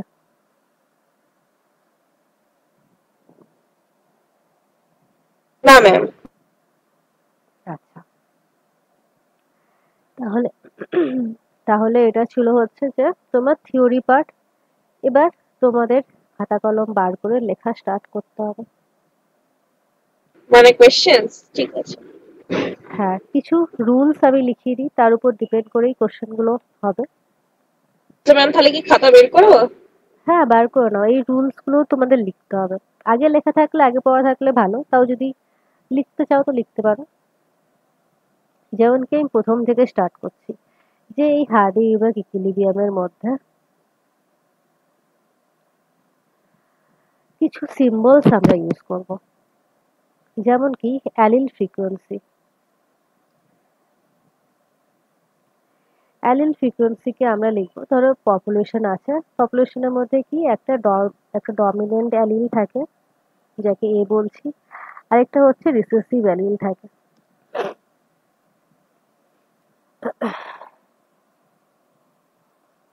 তো ডমিনেন্ট অ্যালিলের ফ্রিকোয়েন্সিকে আমরা ক্যাপিটাল এ হিসেবে লিখবো, যেটাকে আমরা পি বলবো।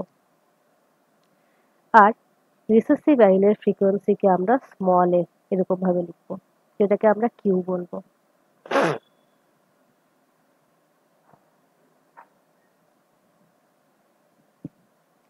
নেক্সট আসছে জিনোটাইপিক ফ্রিকোয়েন্সি।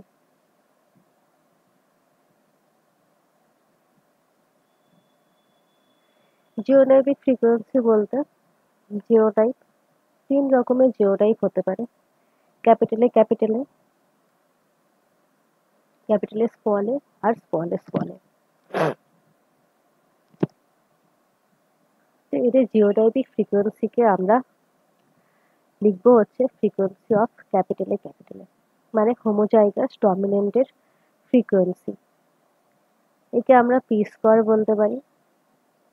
ফ্রিকোয়েন্সি অফ ক্যাপিটালে স্মলে, আচ্ছা কি বলবো এটা পরে আসছে, ফ্রিকোয়েন্সি অফ স্মলে স্মলে, ঠিক আছে। তো ডমিনেন্ট অ্যালিলের ফ্রিকোয়েন্সিকে আমরা কিউ স্কোয়ার বলবো, রিসেসিভ অ্যালিলের ফ্রিকোয়েন্সিকে জিওটাইপ সরি অ্যালিলের ফ্রিকোয়েন্সি নয় সরি রিসেসিভ জিনোটাইপ ফ্রিকোয়েন্সিকে আমরা কিউ স্কোয়ার বলবো। আর হেটেরোজাইগস জিনোটাইপের ফ্রিকোয়েন্সিকে আমরা 2pq বলবো। এখান থেকে আরেকটা রুল আছে, যেটা হচ্ছে কি p plus Q equal to 1, মানে হচ্ছে এই p অ্যান্ড কিউ দুটোকে যদি আমরা প্লাস করি তাহলে সেখান থেকে আমরা 1 আসে অ্যালিল ফ্রিকোয়েন্সি। এখান থেকে আমরা জিওটাইপিক ফ্রিকোয়েন্সিরও একটা রিলেশন পাই, যেমন যদি p প্লাস কিউ এর হোল স্কোয়ার করি তাহলে সেখান থেকে যে সূত্রটা পাচ্ছি সেটা হচ্ছে p square plus Q square plus 2pq equal to 1। তাহলে এই সেম জায়গা থেকে এই আরেকটা রুলও আমরা পেয়ে যাচ্ছি। এটা হচ্ছে p স্কোয়ার, এটা হচ্ছে কিউ স্কোয়ার, এটা হচ্ছে 2pq। তাহলে এই তিনটেকে যোগ করলেও আমরা 1 পাই, ঠিক আছে। এবার এগুলো এই ফ্রিকোয়েন্সি গুলো কিভাবে বার করব সেগুলো আমরা দেখব। এক মিনিট ম্যাম, আগে স্লাইডটা একটু দেখাবেন।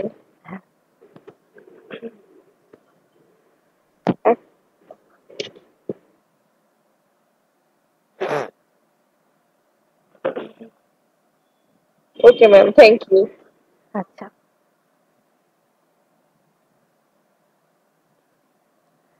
আচ্ছা, নেক্সট যেটা আসছে সেটা হচ্ছে যে এই ফ্রিকোয়েন্সি কিভাবে বার করব। সবার প্রথমে আসছে হচ্ছে যে অ্যালিল ফ্রিকোয়েন্সি।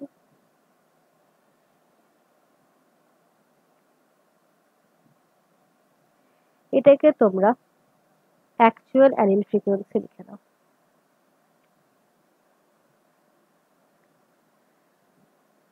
ঠিক আছে। এটা হচ্ছে অ্যালিল ফ্রিকোয়েন্সি। তো অ্যালিল ফ্রিকোয়েন্সি বার করার যে রুল সেটা হচ্ছে যে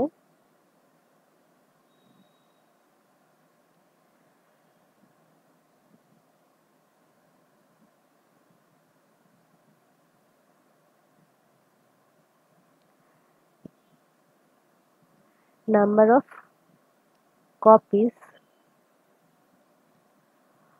of a specific allele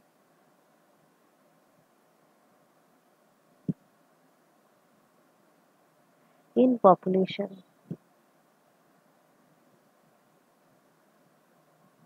by হবে যে total number of alleles, total number of all alleles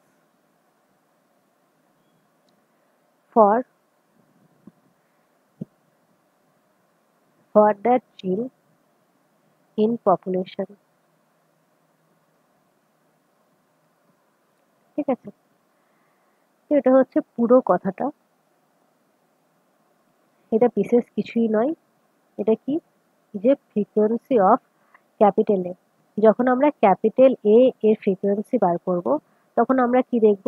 যে একটা পপুলেশনের মধ্যে কতগুলো ক্যাপিটাল এ আছে। ক্যাপিটাল এ স্মল এ করতে করতে কতগুলো তোমার total number of capital A allele আছে সেগুলো আমাকে দেখতে হবে। তো কিভাবে দেখব? এখান থেকে আমরা সবগুলোই ক্যাপিটাল এ পাবো, ক্যাপিটাল এ ক্যাপিটাল এ।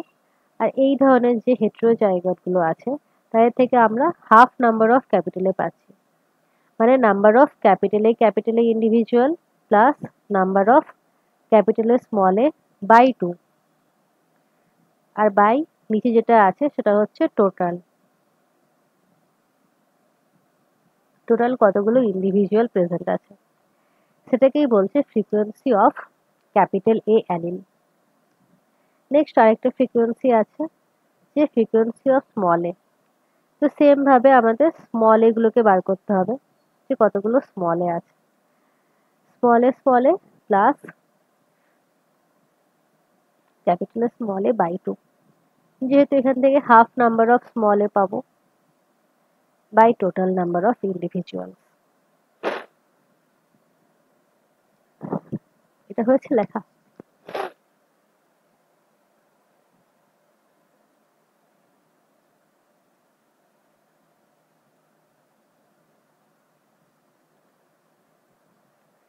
আচ্ছা, নেক্সট যেটা আসছে, যা বাবা,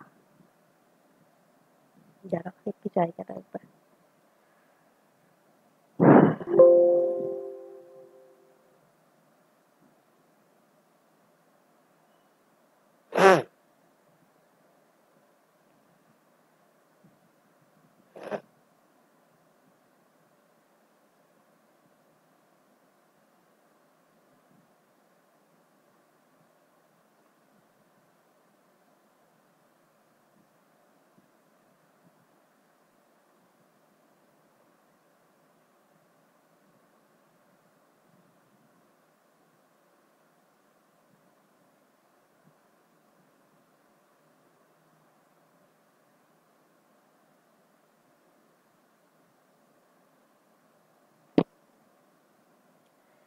নেক্সট যেটা আসছে সেটা হচ্ছে জিওটাইপিক ফ্রিকোয়েন্সি।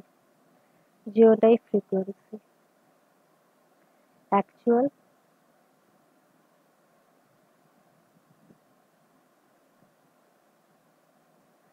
Genotype frequency. ঠিক আছে? তো অ্যাকচুয়াল জিওটাইপ ফ্রিকোয়েন্সির জন্য সেম একই জিনিস বার করতে হবে।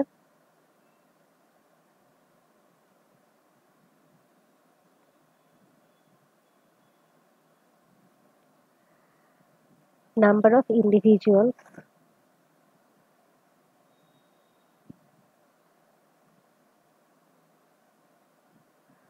with a particular geotype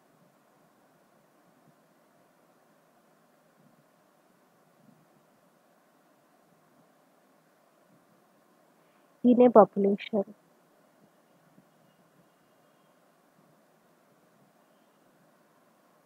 by total number of individuals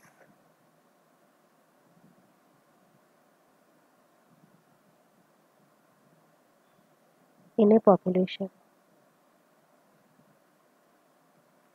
ঠিক আছে? তো এখানেও সেম একই জিনিস।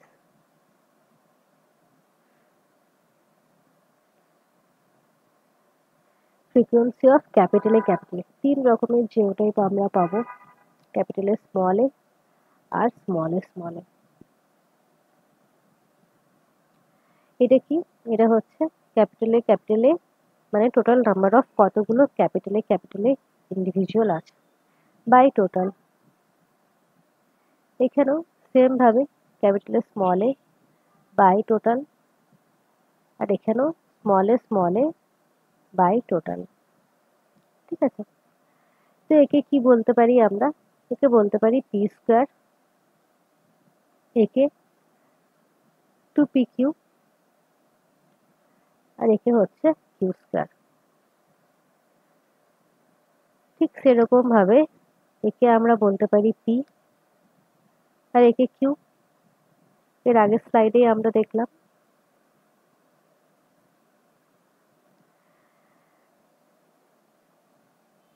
এখান থেকে আরেকটা রুল আমি লিখিয়ে দিচ্ছি, সেম এখান থেকেই আসছে, তোমরা নিজেরাও বার করতে পারবে। এখান থেকে কি হচ্ছে যে তোমাদের যদি এই পি স্কোয়ার আর এই টোটাল দেওয়া থাকে, তাহলে তোমরা এই নাম্বার অফ ইন্ডিভিজুয়ালস বার করতে পারবে। তখন কি হবে, ক্যাপিটালে ক্যাপিটালে equal to P square into total, শুধু এটা গুণ হয়েছে। এখানেও সেম, ক্যাপিটাল স্মল এর নাম্বার বার করতে পারবে যদি তোমাদের 2pq আর টোটাল দেওয়া থাকে। এখানেও তাই।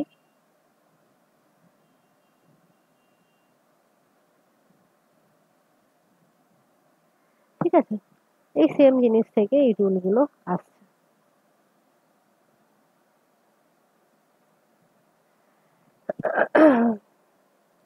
চলো তাইলে দেখা যাক।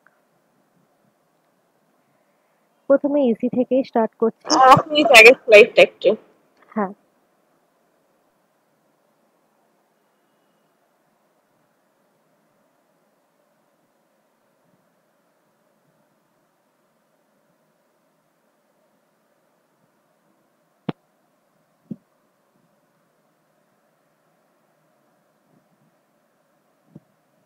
ওকে, থ্যাংক ইউ ম্যাম। আচ্ছা চলো, এটা দেখো যে এখানে কি বলছে, যে calculation of allele and genotype frequency কি দিচ্ছে একটা। হবে 0. ক্যাপিটাল আরটা সেই হিসেবে 0.7 হবে। হ্যাঁ, ক্যাপিটাল আর 0.7 হবে। তো এখানে কি বলেছে যে একটা পপুলেশন আছে, তার মধ্যে 49 purple flower plants with the genotype of capital R capital R, মানে একটা পপুলেশনের মধ্যে ক্যাপিটাল আর আছে 49, ক্যাপিটাল আর স্মল আর আছে 42, আর স্মল আর আছে 9টা, 9জন আছে স্মল আর। তো এখান থেকে আমাদের অ্যালিল ফ্রিকোয়েন্সি আর জিনোটাইপিক ফ্রিকোয়েন্সি বার করতে হবে।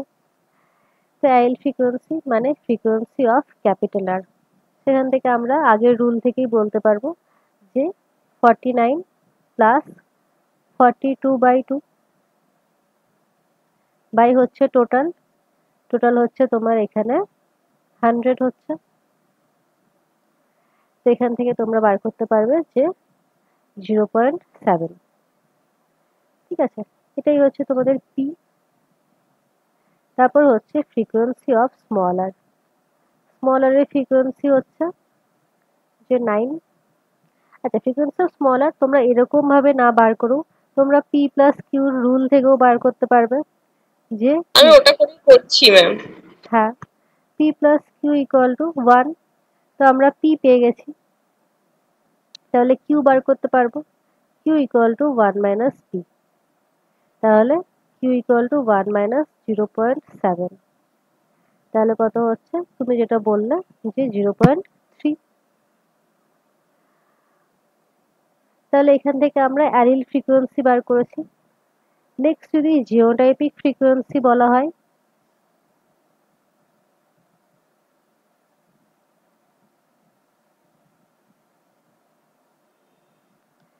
জিওটাইপিক ফ্রিকোয়েন্সি মানে ফ্রিকোয়েন্সি অফ ক্যাপিটাল আর কত হবে বলো।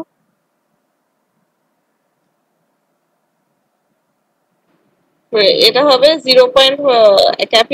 ক্যাপিটাল আর হচ্ছে, দাঁড়ান ম্যাম, 0. এখানে 49। হ্যাঁ, 0.49, 100 দিয়ে ভাগ করতে হবে। এখানে কি ক্যাপিটালের নাম্বার দেওয়া আছে 49/100, তো এটা হবে হচ্ছে পয়েন্টের ভাগ 0.49। আর এটা হবে 0.9 এখানে, আর 0.42। 0.9 ভাবো একবার।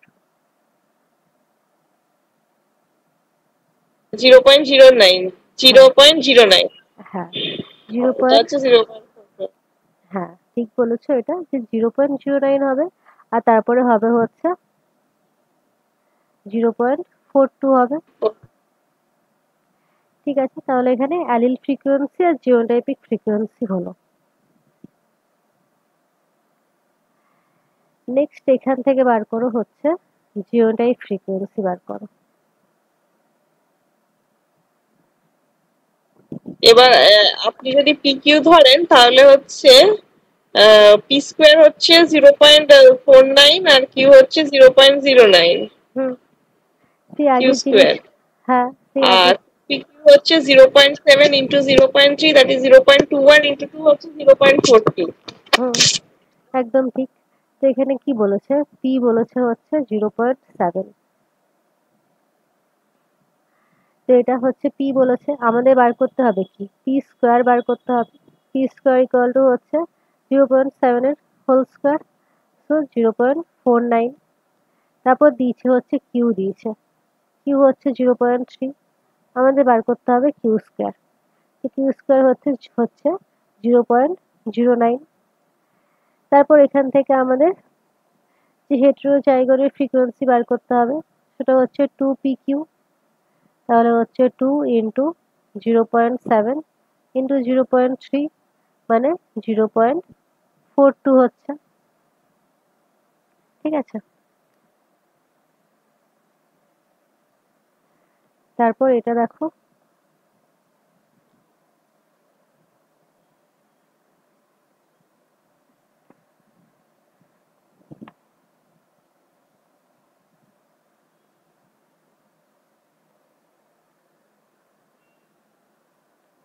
ডমিনেট বলেছে মানে ক্যাপিটাল এ এখানে হবে 0.3 আর স্মল এ হবে 0.7। হুম, তো এখানে কি বলছে যে the frequency of a homozygote dominant genotype in a random mating population is 0.09। মানে ফ্রিকোয়েন্সি অফ ক্যাপিটাল এ দিয়ে দিয়েছে, হোমোজাইগাস হোমোজাইগাস ডমিনেন্ট বলেছে। তো এটা কত, এটা হচ্ছে 0.09। একে আমরা কি লিখতে পারি, পি স্কোয়ার লিখতে পারি। তারপর কি বলছে যে if the population is in Hardy Weinberg equilibrium, what are the frequency of the two alleles. দুটো অ্যালিলের ফ্রিকোয়েন্সি বার করতে দিয়েছে, তো পি স্কোয়ার দিয়ে দিয়েছে। তো অ্যালিলের ফ্রিকোয়েন্সি মানে কি, পি আর কিউ বার করতে বলেছে। তো পি আমরা অনায়াসে বার করতে পারবো, এটাই রুট করে দিতে হবে। তো এটা হচ্ছে যে 0.3। তারপর হচ্ছে পি জানা থাকলে আমরা কিউ বার করতে পারবো। কিউ ইকুয়াল টু হচ্ছে 1 মাইনাস 0.3, তো সেটা হবে হচ্ছে 0.7। তাহলে আমরা দুটো অ্যালিলের ফ্রিকোয়েন্সি পেয়ে গেলাম, এটা একটা আর এটা একটা। আচ্ছা, নেক্সট দেখো,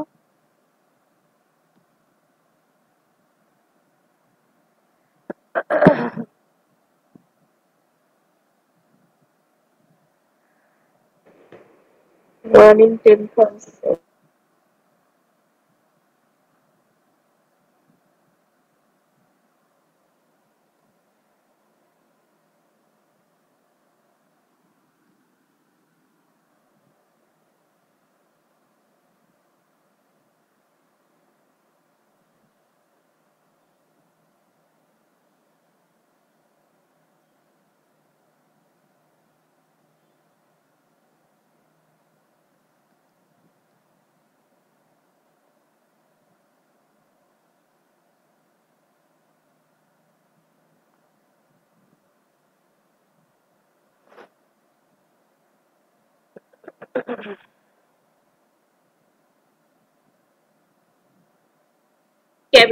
স্মল এটা আসছে 0.01 আসছে, আর ক্যাপিটাল এটা আসছে 0.09 না। হ্যাঁ ঠিক আছে, তুমি স্মলে বার করতে পেরেছো, ক্যাপিটালে বেরিয়ে যাবে অনার্সে। ঠিক আছে, 0.099। 099 এসছে। হ্যাঁ, ঠিক আছে। তো এখানে কি বলছে, a particular a particular autosomal recessive disorder is present in 1 in 10,000 individuals। ঠিক আছে, এখানে রিসেসিভ এর আইডিয়াটা দিয়ে দিয়েছে, মানে ফ্রিকোয়েন্সি অফ স্মলে আমরা বার করতে পারবো। এটার মানে হচ্ছে কিউ স্কয়ার। কিউ স্কয়ার কি দিয়েছে, যে 10,000, 10,000-এর মধ্যে একটা হচ্ছে স্মলে। তো সেটাই লিখি, যে 10,000, 10,000-এর মধ্যে একটা আছে স্মলে। তো সেখান থেকে ফ্রিকোয়েন্সি অফ স্মলে বেরিয়ে গেল। এবার এখান থেকে, এখানে হচ্ছে এটা হচ্ছে কিউ স্কয়ার। তো এখান থেকে অনায়াসে আমরা কিউ বার করতে পারবো। কিউ হচ্ছে √1/10,000। তো এখান থেকে ক্যালকুলেট করলে আসবে 0.01। তো কিউ বেরিয়ে গেছে। কিউ বেরিয়ে গেলে আমরা পি বার করতে পারবো। পি ইকুয়াল টু কত হবে, 1 মাইনাস এইটা 0.01। তো এটা হবে হচ্ছে 0.99। ঠিক আছে, তো দুটোর অ্যান্সার বেরিয়ে গেল।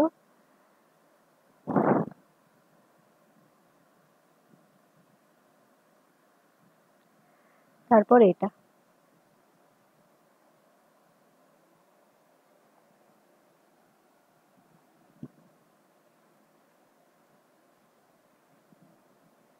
স্মলে হচ্ছে 0.6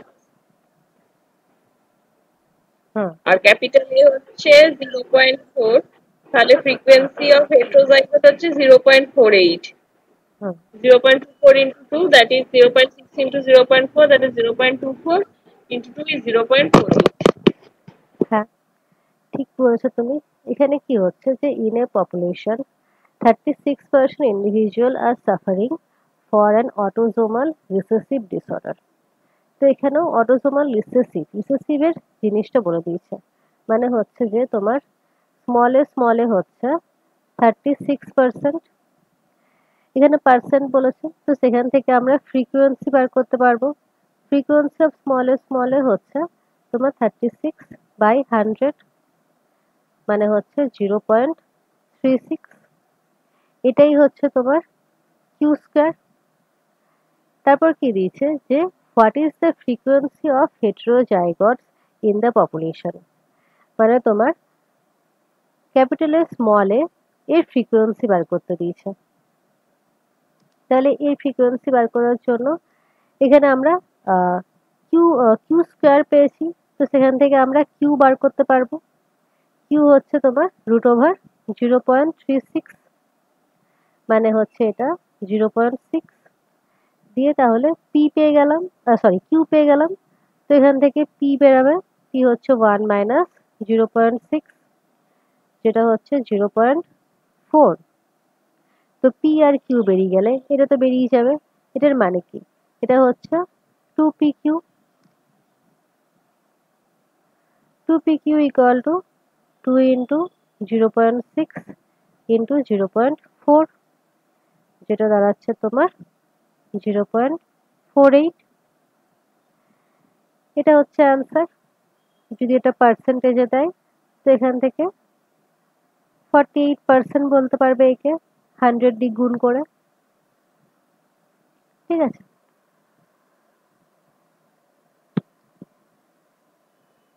আচ্ছা নেক্সট দেখো।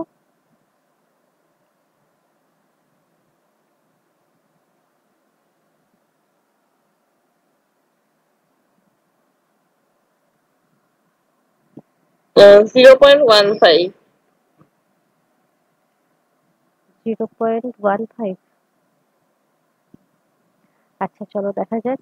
In a random mating population 65 are homozygous dominant and 30 are heterozygote, 15 are homozygous recessive। ঠিক আছে, তো এখানে কি বলছে, হোমোজাইগাস ডমিনেন্ট বলতে ক্যাপিটালে হচ্ছে 65, হেটেরোজাইগট মানে ক্যাপিটালে স্মল এ হচ্ছে 30, তারপর হচ্ছে হোমোজাইগাস রিসেসিভ স্মল এ হচ্ছে 15। এই ইনফরমেশনগুলো দেওয়া আছে। If the population is in Hardy-Weinberg equilibrium, what are the frequencies in the recessive allele of the recessive allele? তাহলে রিসেসিভ অ্যালিলের ফ্রিকোয়েন্সি বলেছে, মানে জানতে চেয়েছে ফ্রিকোয়েন্সি অফ স্মল এ, এটা জানতে চেয়েছে। তো এখান থেকে বার করি আমরা ফ্রিকোয়েন্সি অফ স্মল এ, মানে এটাই মানে হচ্ছে কিউ ইকুয়াল টু হচ্ছে তোমার 15 প্লাস 30/2 বাই হচ্ছে টোটাল মানে হচ্ছে 65 প্লাস 30 প্লাস হচ্ছে 15। তো এখান থেকে আসছে তোমার নিচে আসছে 110 আর ওপরে আসছে তোমার 30 আসছে। তো এখান থেকে কাটাকাটি করে অ্যান্সার হবে হচ্ছে তোমার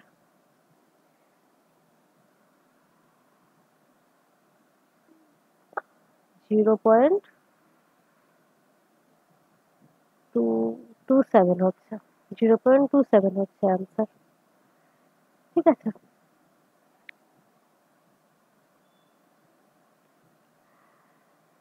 চলো তাহলে নেক্সট দেখি।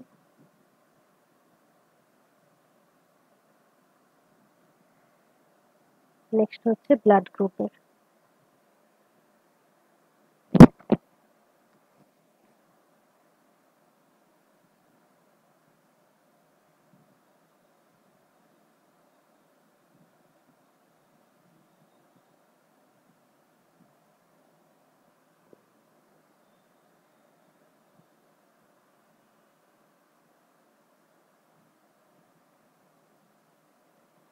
এটা NN হবে।